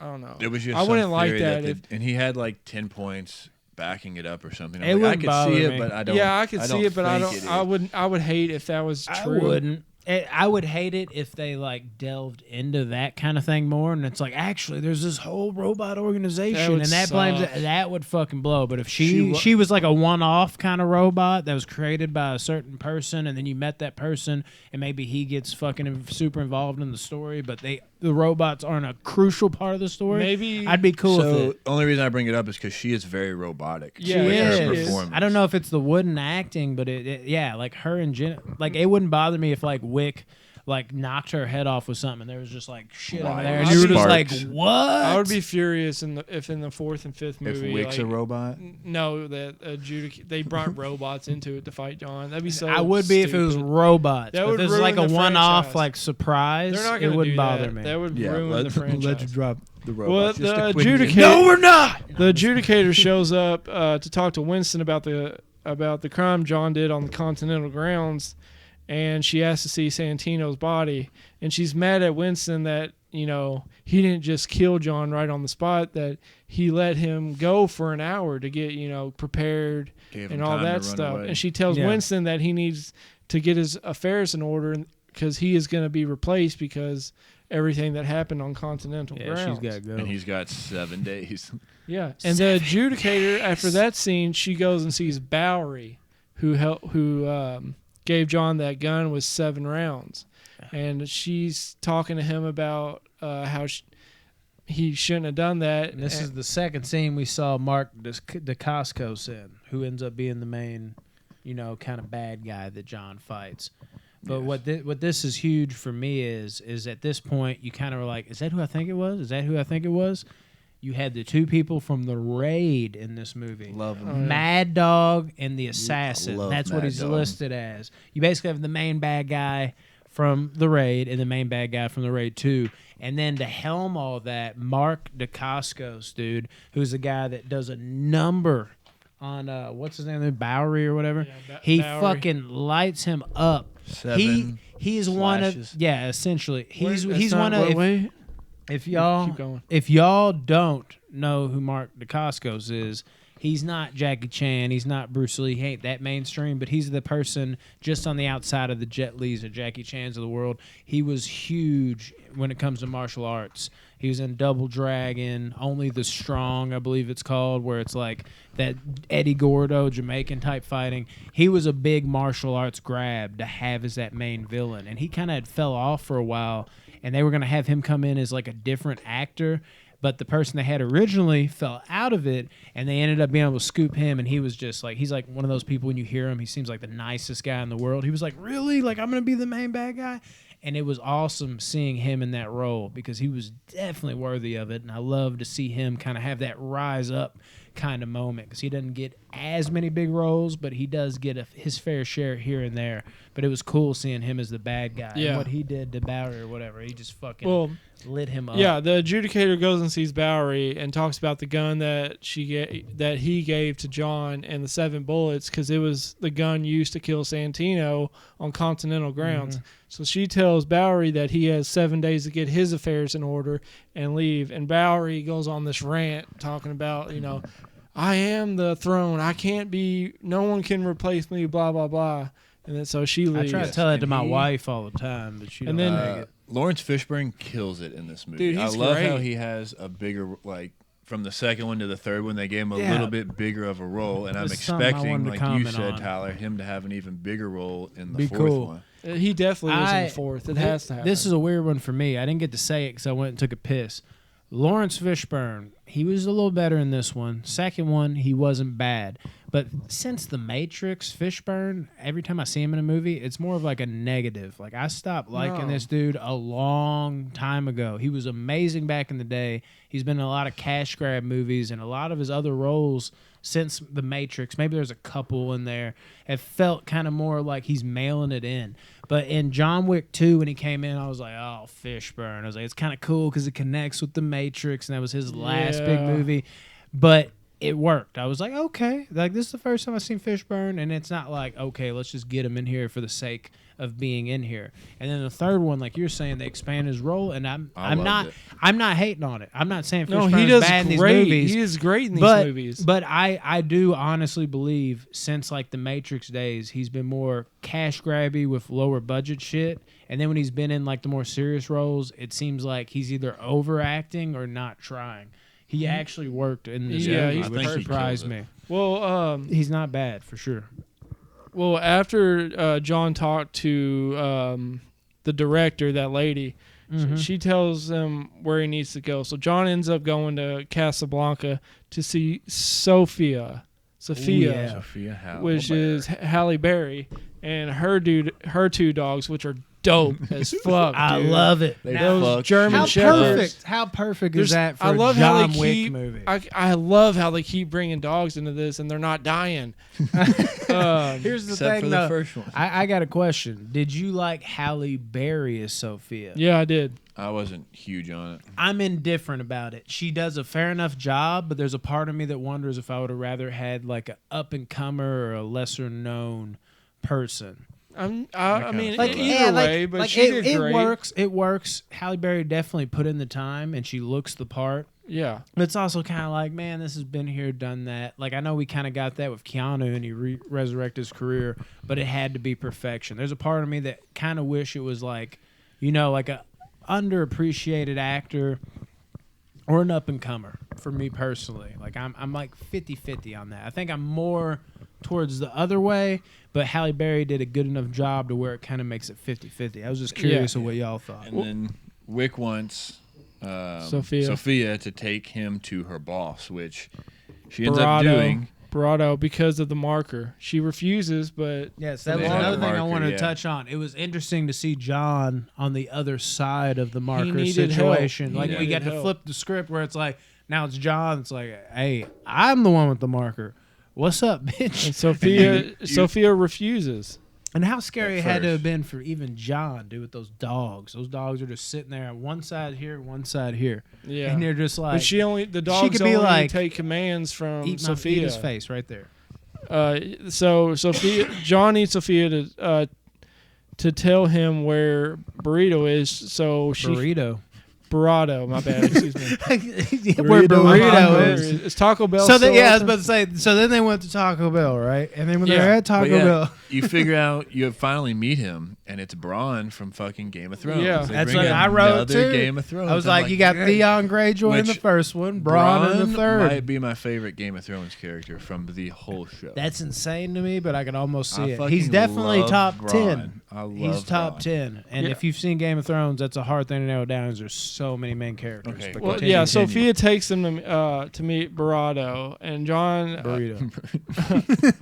John meets with him, and he wants to go see the ruler of the table to have a meeting, and then he's like, I'm not gonna do that. Why would I do that? All this bullshit. And then he shoots. Do you have anything to say before I say this? Well, I was gonna say what he essentially said. Yeah, He's like, okay, this is say that. like that's a beautiful dog, and you hear him say it. And Bronn sounds completely different in this than he does in Game of Thrones. It's got me wondering which accent is correct. Honestly, I want to look it up. But he's sitting there after he kind of planted the seed with that, and he's like, sits there at the table, okay. kind of like a longer table like this, and they're starting to walk away, and he's like, oh, hold on. He's like, you think that was it? Like, You got we an kind idea. of got to give back to me, you know. That's how it goes. And he just completely doesn't ask like, what can you give to me? He's like, I want your dog. he's like, I like your dog. Remember, we kind of had that moment. I was like, that's a beautiful dog. Let me have it. And then of course, Yeah, what's and, he then, do? and she's like, you can't, Absolutely absolutely not. not. You're not taking my dogs. There's no one would give up their dogs. Do not take other people's dogs. You don't do Jesus Christ. You don't do Okay, break and then he's like, fine, and he's like, I'll kill it, and he shoots the dog. and Wasted no time. he shoots the dog. The dog no goes warning limp. either. No, The dog- he had a warning, but it almost felt like there wasn't because it was boom. Shoot your dog. The Boom. dog falls over, and Tyler's I was like, is this happening again? Tyler's like, what is with the creators of the John Wick franchise? I know. I was like, killing dogs. Like I picture him doing this. and then Sophia, like, got down by the dog, and the dog was wearing a bulletproof vest. Luckily. Smart. And Sophia I pulls strap it. my dog with one every day. Just in Sophia case. pulls out a gun, and John's like, "No, don't do it." And she boom shoots him, and he falls Ain't playing back. on principle. And then all hell breaks loose, and Sophia's giving the dogs like instructions, like go, and the dog goes right after Burrito, and Bites just goes his right burrito. at his nuts. Those dogs are masters Ass. at nut biting. What better? Like, I'm surprised they didn't think of this sooner. You know, they had to be in the meeting room, but it's like, what about dogs? Like, what, man? The John Wick already has dogs. I mean, he had the dog. It Now, died. what and about then- some badass fighting like, dogs? what about some dogs that assist them, like trained to go, shawty? Dude, Lay down on the floor, shawty. Not the I quote. love the scenes Waka with like flocka. the dogs jump, like the one dog that runs up the side of the fucking the wall Yeah. or whatever and grabs and clearly the dude up tackles there. the dude Yeah, into all a hell bed. breaks loose, and you Well, finally. that was a different one. Yeah. He runs up a straight wall and grabs. Oh, the that dude. was the best because Yeah. he goes off I almost said Tyler Berry. I guess I'm Halle thinking. Berry? I think I'm thinking of almost like Tyler wish. Perry, but also because he loves dogs so much, it seems like he'd be the commander.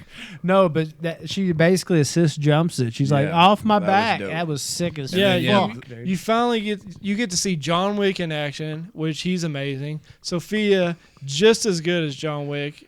She nailed it. And then the Barry two dogs. put in the time, and I And want to put that them- out there. I'm They not killed dissing her. so many people. Them dogs, like, as if Sophia was in trouble, boom, a dog would pop out from behind her and just attack somebody, and then headshot. And then, also, this is like the first time you see Wick working with somebody. yeah, it's He's great. been solo throughout pretty much. And I you loved see it. him working with Sophia, and then you get the dogs sprinkled in, watching them fuck shit up, which I think was awesome as well. What about the one scene where it's towards the end of it? John takes the dude down, and then another guy comes, and they point the gun at each other, and both of them are empty. They had to, yeah, And that they was have sick. they have to reload their That's guns. one of those Who's quick? punchlines. They all reload their guns at the same time, and John just hair quicker, just like boom, boom, shoots them both. I'm Love like, that's John Wick for you. Yeah, that's what the director talks about in so many different like interviews I've Yeah, heard. Is like he wants that punchline. The action is whatever that works, but the punchlines are what sells And then it. That John, would be considered a John, punchline. Sophia, and the dogs probably take down 30 or more people with with ease. It seemed. I don't know if you have the stats on that. This one didn't break it down. I put It just has about the 30 or whole- more people. I counted there was at least 45. No, But I then have no after, idea. but then after that fight, it goes back to Bowery with the adjudicator, and she's like, have you decided to leave?" And he's like, "No, I'm not leaving. Like, you can't get rid of me." So he gets his punishment is 7 cuts, and then it zooms out, and he's just standing there, and you see that one. Was it one of the guys from the raid? No, the guy that chopped him up. Yeah. That's Mark DeCoscos. He's like a legend. Okay. Yeah. He's a martial arts And- legend. Yeah, and he does. He cuts Bowery up bad. Yeah, it's dope. Yeah, Bowery getting cut is fucking It's sick. sick. Yeah, but I'm a martial arts geek, dude. So Mark No, DeCoscos I get it. fucking shot. Like seeing him in this role, I was like, let's go, Mark. You showing out. Like I was feeling it, dude. And then And John I'm and not a Sophia. big Fishburne fan. John and Post a certain Sophia time. ended up in the desert, to get away from anybody or everybody. But you see her that spit she in the leaves. water bottle and left him. Yeah, she just That was she leaves them with disgusting. basically no water. She gives all the water to her dogs, which dogs in my family Yeah. eat and drink Not first. only water, but swished around water. Like it was Backwash. Listerine. Like enjoy that, sir. And she leaves didn't even John. spit all of it in the No, she bottle just either, threw which it, was like- funny. Was I'd this, still drink it if I was Now- in the desert, though. Of course. Is it? So he's going. He went to the desert to find the. This is my elder, movie. Let me talk about it. I'm just kidding. Go ahead. Right? All right, I'll go. He went there to Go find for the it. elder because Yeah. what's his name? Burrito told him you got to go to the desert, walk till you're about to die, and then walk more. Yeah, and he'll he find walked, and he about died, and that's when the elders saw him, and they brought him in. And John's I like, didn't write anything down for this. My bad. I'm trying to make sure what I had to say wasn't before. Continue. yeah, John awakes to see the elder, and John asks the elder, he's like, "I like to stay." The elder's like, "What do you want?" And he's like, "I like to stay alive." And the elder's like, "Why?" And he's like, "In honor of my wife." Hit him with it. And then the elder gives him a task, and the task is to kill Winston. And you're like, oh shit.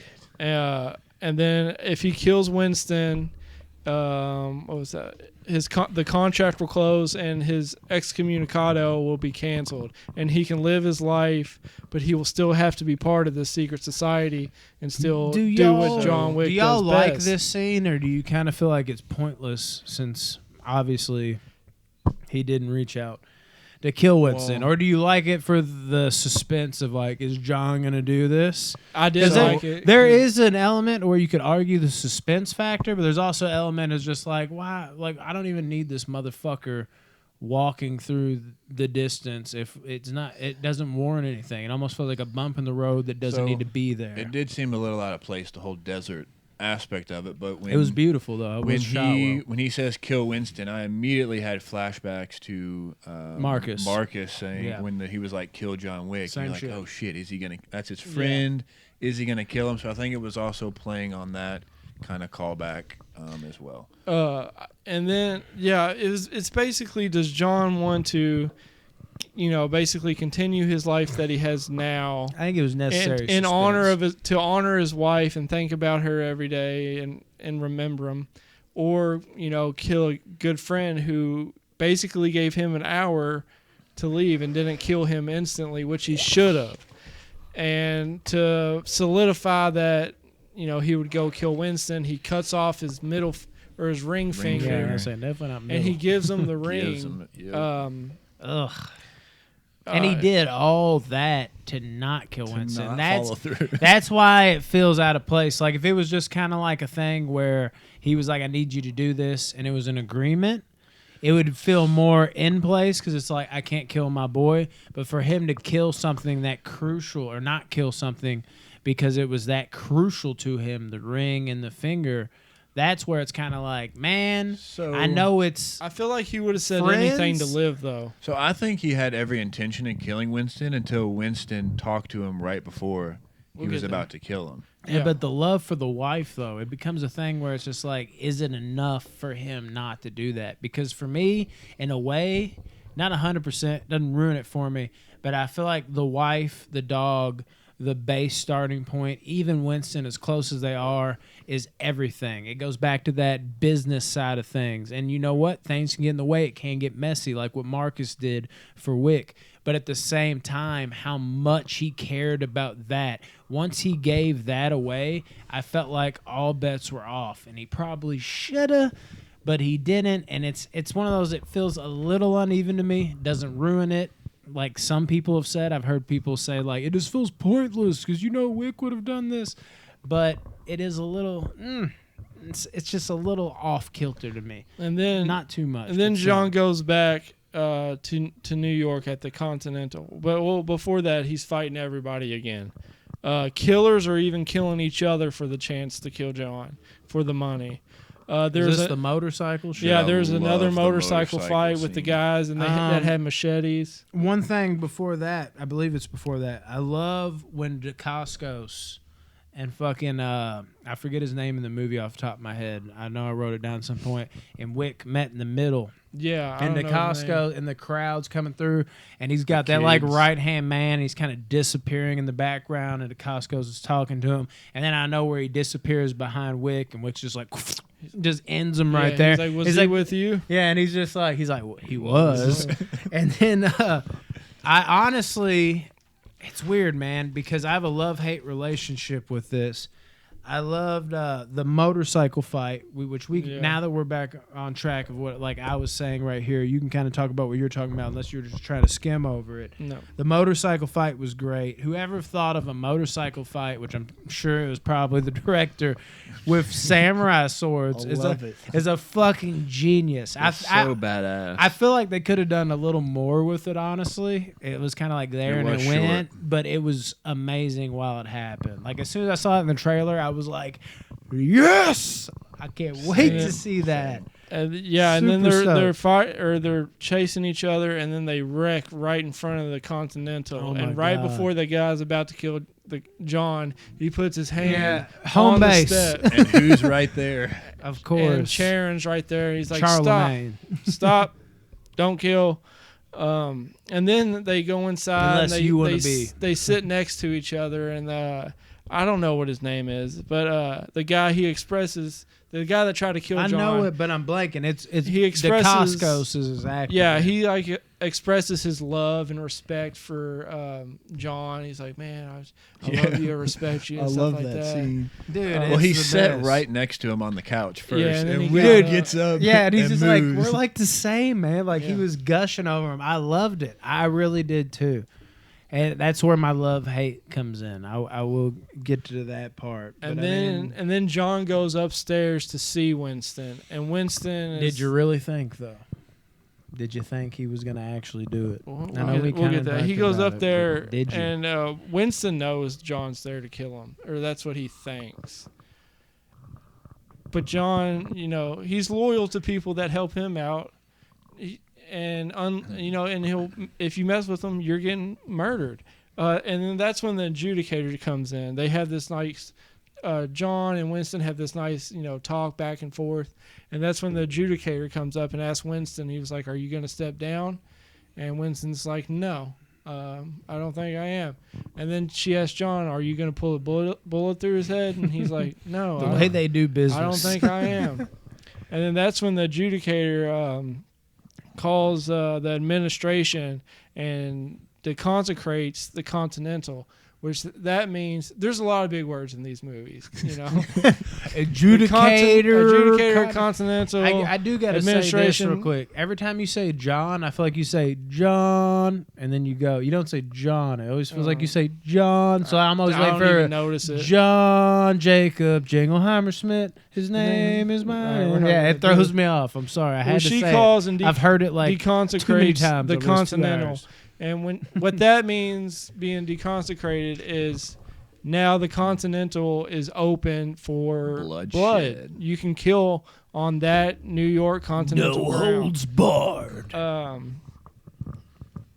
Now the high table is after John and Winston, and that's when they are like, all right, let's suit up. So Winston, John, and That scene Sharon. is sick, dude. Sharon.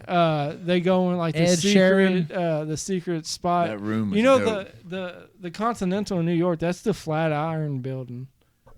I don't know if y'all knew that. That's a real building in I had New no York. idea. It's the flat. I It's didn't called know. the Flatiron Building. Yeah, That's well, dope. it's just a random stupid fact. I know. Well, with whenever it. they I've been are trying to hit 'em getting with mine. loaded and stuff, and getting all these guns and stuff, and it's John and Sharon that go back out there to fight everyone. Yeah, and it was cool. While- This ties back to what I was saying in the first one. We kind of we didn't know how badass yeah. he was. Yeah, we still don't know his backstory, but this one at least answers like, okay, this dude can fuck some shit up too, Oh, yeah. which was a part of Which- my questions. And when in the they're getting first one. suited up, he tells Wick like they've made improvements to their armor. Yeah. And that's something that when they're fighting, you see Wick shooting Yeah. each one of them like 7 times. But to even kill 'em. Wick kind of doesn't even though he heard it, he still don't realize how good the Yeah, armor what is. He shoots the him and then advancement. he looks down like, did that get him? And they all start kind of rising up like zombies, like fuck, So boom, he- boom, boom, boom, boom, boom, boom, He boom. kept going for their face mask. If you Did it? notice, like, Yeah, it the- was great. The glass or whatever that was there. Which is weird, dude, because I've seen this movie I think 4 times now, and when I first watched it, not first watch, but even like the first 3 times I watched it, that whole breakdown of a scene was kind of just like, it's all right, not too bad. But this 4th time I watched it, for some reason it clicked Dude, with me. I was like, his this is name- dope. His- It almost has like a boss villain and type they- feel to it in a video game where you got to hit the person a little bit more in like a video game. It was cool seeing him not pat dead. It was pat. And in that scene, they're not just killing This upped this movie for me. For They're sure. not just killing like the New York people that want John Wick dead. They're killing the high table. It's like the SWAT team. Yeah, like the That's best exactly what it killers the felt high like. table could send their way. John and Sharon are killing while Winston and the dog are in the vault. And then the final fight between John and his name is Zero, the bald guy. That's his name in the movie. The fight between Zero and all his villains. He kills all his villains. And how does he? He kills Zero. Well, before the we do two that, the we two got Ray guys? we got to go back for sure. We have 2 dudes that are smashing through glass, which I actually like that situation better than the 2 Ray guys situation. I was more invested into that fight scene. But then the 2 Raid guys, I guess because it's more of a me thing. I'm mentally just there with those guys that they're stone cold fucking killers that don't give a fuck. I would have rather of even Wick just straight up being like, oh, you don't respect me? Like, this guy's like, you think just because we work for him, we're fucking him? And they're just go to fuck him up. I did not like the Raid guys for some reason. Like, it's cool for one of them to have that respect thing. It's cool. Maybe he's a little older, maybe knows a little bit more about Wick. Say these are his understudies, a little younger. Like, bitch, we don't even know who the fuck you are. We're just here to fuck shit up.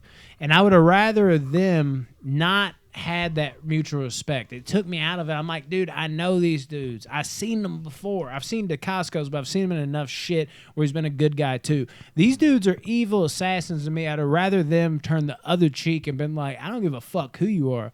I'm just here to make a buck, and I'm here to fuck you up. I would have much rather had that with them personally. And honestly, Wick, he couldn't keep up with both of them, man. He just couldn't. Like, I noticed it. And they do, and I feel like, honestly, that probably wasn't in the script. They probably were like, look, I ain't trying to hurt your ego here, Reeves, but let's make it, like, let's at least put something in there where we're like, hey, he's gotten slower in his old age, or like he took some time off. Ticked him but off. it just wasn't, and even it ticked him off, and then it was like, it still wasn't. He got out But I his like fucking how- belt. It just Yes. didn't, it I didn't. like the belt. It was dope, but they felt slow. Like, maybe he kind of could have kept up. Like, if it was like 1-on-1, like maybe not do the 2, maybe just grab one dude from the Raid movies. It probably would have worked better. But the 2 versus 1, it felt like they were like, all right, now I'm coming in. They were pulling their punches, man. I just couldn't.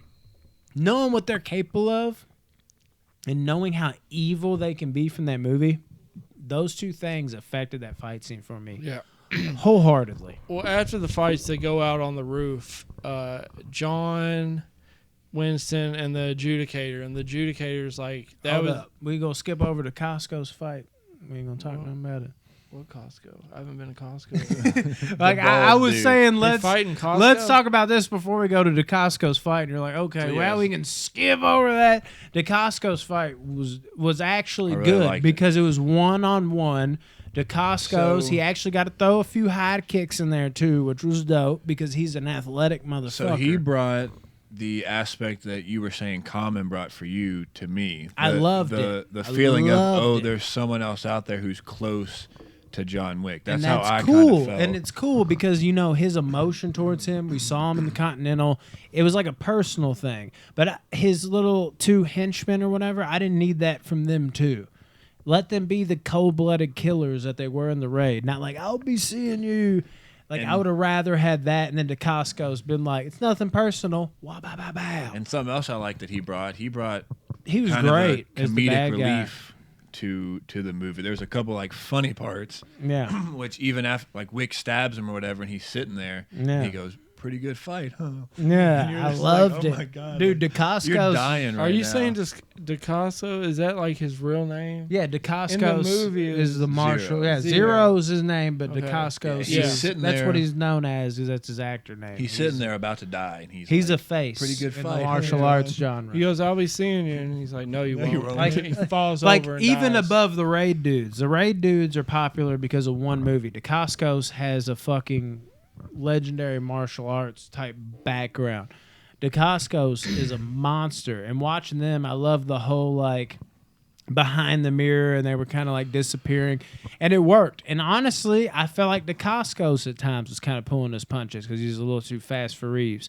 But it worked because it was only one of them. You know what I mean? Like the fact that it was 2, it was too much for him to keep up with. The raid situation could have been epic, but they didn't handle it right to me. And that's something that's a bit of a All right. negative on this movie. Now you can go to the roof, Tyler. Yeah, they're on the roof, Winston, John, and the adjudicator. And the adjudicator is just like, that was just the first wave. There's going to be many more. Y'all won't survive this. Mm-hmm. And I forget how it happens, how Winston, like, what did she say to Winston? He like he asked for forgiveness or whatever, Yeah. and she reinstates the Continental or whatever, and then yeah, she so says, "What's going to he happen? can still be the leader. What's going to happen with him?" And he goes, "Well, he's got to die." He Yeah. shoots John Wick And multiple times. How much does that come full circle too, dude? When you're sitting there like Wick did all that not to kill him, only to get basically like the same proposition where he's like, "All right, I'll take care of it." That had to have hurt. Like Winston, no.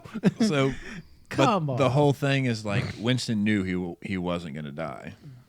And that's at what I was least gonna that's ask how you. I take it. That's what I was gonna ask you. Do you think Winston actually Yes. turned on him? No. Or do you think Winston, he didn't shoot him in the head, he shot him a couple He times? knew he had that bulletproof vest. Another key thing. though.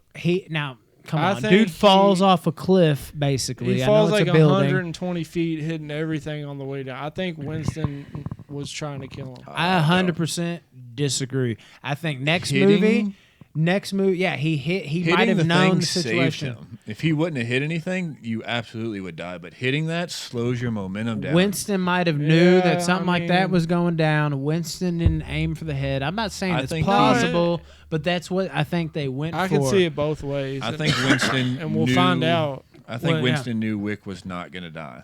Because Yeah. when she comes back in, because And he she didn't goes check and to see if he checks. died. He didn't even like look over the edge and be like, "Is Yeah, he she dead?" went and looked She for went him. and looked and came back in, and you see that like She says, I think John's gone, and he was like, "That's very Winston sad." wasn't surprised at all. Like he No. knew. I think he like how he reacted to her coming back in and saying something is what makes me believe Yeah. he wasn't trying to kill him.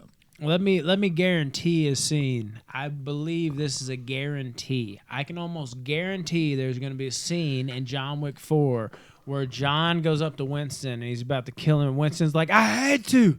You have no idea. Like, they were going to shoot you. If I didn't do what I was going to do, I knew you at least had a chance doing that. You got to hear me out right now, John. You got to hear So- me out." I think that's definitely going to happen. I'll No way take it a around step further, and I think John knows that Winston wasn't trying to kill him. See, I think they're going to have that moment. I think John I think knows they he- probably That would be more planned it fitting out. to who John is. Because the again, way the movies handle things. like but you said, Winston could have easily shot him in the head, but he wasn't aiming for his head at all. He shot him where he knew that bulletproof Yeah. suit was.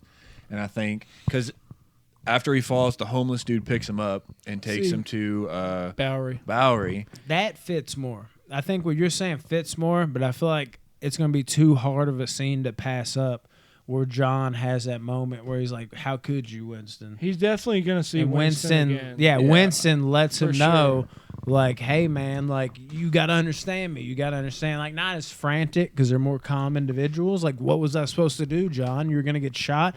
And maybe by the time, because they're not as frantic and emotional, you're like, is that what happened? Is that not what happened? And then at the end, Winston maybe helps out John, and it helps you clear your mind where you're like, Well, okay, Winston was on his side the whole time. you see John More of that. Get put down right in front of Bowery, and you see all the cuts on Bowery's face from them 7 I thought he was slashes.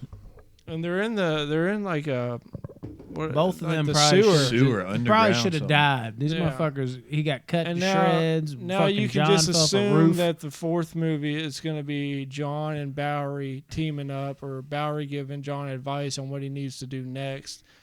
And it's going to be Bowery and John fighting everybody, fighting all the people from the high table, all their little minions. Which a little touch at the end of the movie that I like is where John held his hand up and Bowery laughs. He's like, "Oh, they took a finger or something," Yeah. and then Yeah. John like flicks him off. I like that little touch there at the end. I mean, But the Jesus, ending, when I man. first saw it, and I saw John fall, I was like, "What?" And then he's like still alive. I was like, "There's no way!" How like that was whack. But that's where the director comes in. He says it's there's also- moments that are a little unbelievable, but it goes to those believable moments that it adds in to kind of add Yeah. levity. But it's also Right. John Wick too, so he can't die. No, We ready to give our rankings and ratings? just about, man. Who wants to go? Uh, Brandon, you go first. first? If we're talking ratings wise, We'll give your 3. I mean, you want the basically- rankings first? Well, what comes in third place on the score? Second place score. This was a lot tougher on my however many viewings it Same. is of this. Like, this was a little rougher. But it ended up being exactly what I thought it would be. It's just 2 and 3 almost flip-flop for a moment. Coming in number 3 is 3 Parabellum. It's a tough one, man, because there's a lot of things in this movie, like the martial arts scene where I feel like they were kind of pulling punches and Wick couldn't exactly keep up because of my martial arts more background of movies I watch.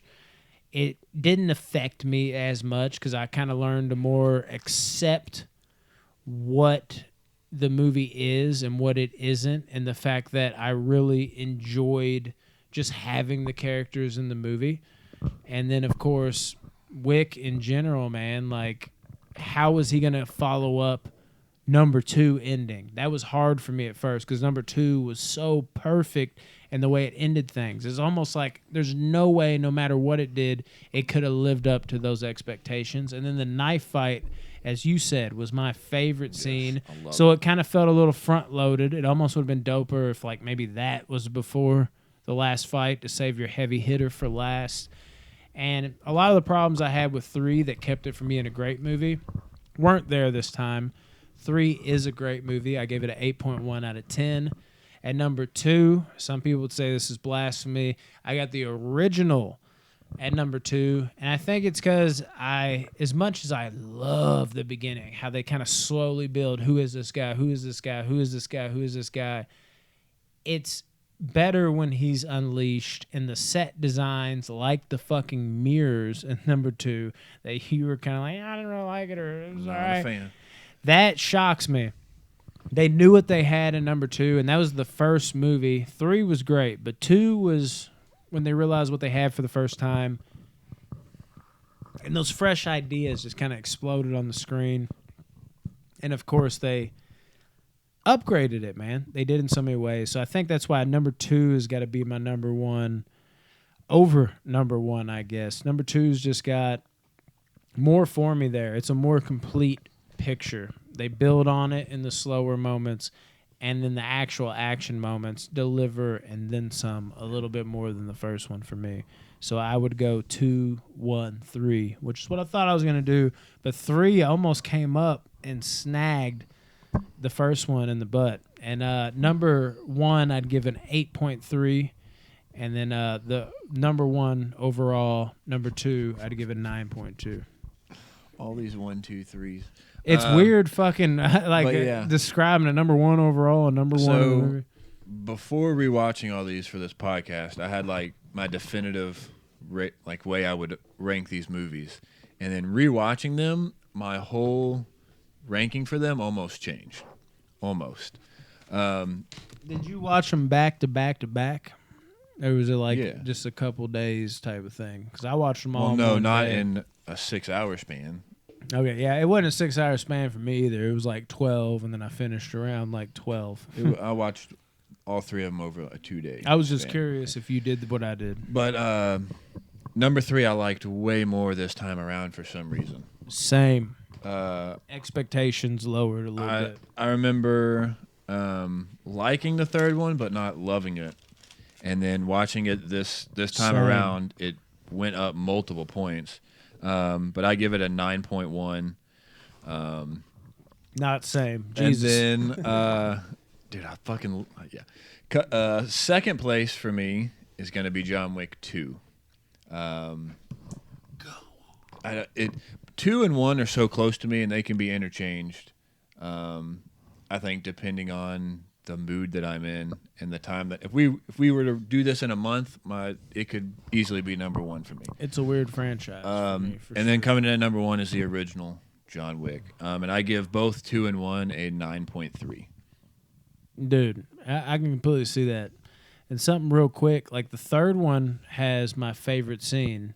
The first one has the best moment to me, which is the build up to who John Wick is. But yet number 2 is your favorite. Is my favorite because it's just fuck yeah, fuck yeah, fuck yeah, fuck yeah all the way through. And not necessarily my favorite scene or my favorite like build up moment, but it's the consistency of John Wick 2 that nails it. What you got for us, Tyler? Yeah, for me, the third one is the lower one of the bunch, but it's still amazing. It comes in for me at 8.7. Glad I can finally agree with you on that, other than the higher rating. This is where it gets tough. John Wick 1 and John Wick 2 are basically interchangeable. Yep. I'm going to give 2 9.0, and I'm going to give John Wick 1 a 9.1. And the only reasons that... What the fuck? Let me talk, man. I'm giving you my changed ratings. your opinion. I told you I would. Fuck John Wick 1, dude. John Wick 1, just the whole dog thing, and then him just going and killing everyone that did him wrong. This was before I even knew there was going to be a John Wick 2. It hits home. Me and my dad both love this franchise. We watch it, talk about it together. This one's a very special franchise to me, and it's one of my favorite franchises. My overall rating, I'd give it 9.2 for an overall. For the whole franchise? Yeah. I give the whole franchise a 9.3. I love 9.2, it. 9.3. It's weird me being on the low end of a franchise I love so much. Finally. I am the guy that loves the face of action. The Schwarzenegger. I'm looking at him right now. Schwarzenegger, Jackie Chan, Van Damme, Stallone, Bruce Lee. I'm a face guy. Fuck the story. The story could be dope. The action could be as dope as you want. But if you don't have that face, the guy, the John Wick kind of charisma Okay, what is your character, rating of the... You ain't going to have it, man. You ain't going to have it. And you need that for it to work. And this shit just nails it, man. It does. And I'm stuck at a 9.0. And you can fuck off. So 9.0 for me. So the overall Banter group it's going to be... Rodney gives this a 10. I don't know what Rodney gives it. No. So What basically... did we text him? Did we even figure this out? Or We're just like a that? 9.2. Yeah, basically the whole franchise is a 9. gonna The give it box an office 8.8. Banner score is a 9.2 for John Wick. Go watch these movies if you haven't seen them. These are entertaining from beginning to They're end. great. I love them so much. You ready to shit. plug that Instagram? Oh, I guess here we You go. done enough talking? I know. Plug it, bro. Instagram. You done at wore yourself out this episode. That's the most you ever talked, I think. Instagram. It's- Do you want to do it or do you want me? It says Instagram at It's- official box office banner. Follow us there for clips and links when the new podcast is out. Follow us on Facebook at Box Office Banner Movies. Movies is all caps with 2 O's. Invite your friends. If you're in that group, you'll see all the podcasts, all the videos we put out. Invite everyone you know. YouTube at Box Office Banner. Every video we make is on there. Top 5s, behind the scenes, the podcast. And Everything. please follow us or subscribe or whatever you have to do. We're on Spotify at the official Box Office Banner. The hat has the logo.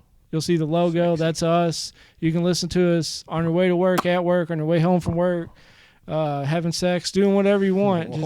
Just Where listen is that to us. freaky? We are the people to talk about I know. sex. I thought it'd be funny if Do you I want said to a talk about sex show. masturbation? Is like a No. cat? All right. No. Is that all of I think the- we're done. I think That's everything. John Wick, sir. Go watch John Wick. It's amazing. 1, 2, and 3. Peace. We love you. 3's better.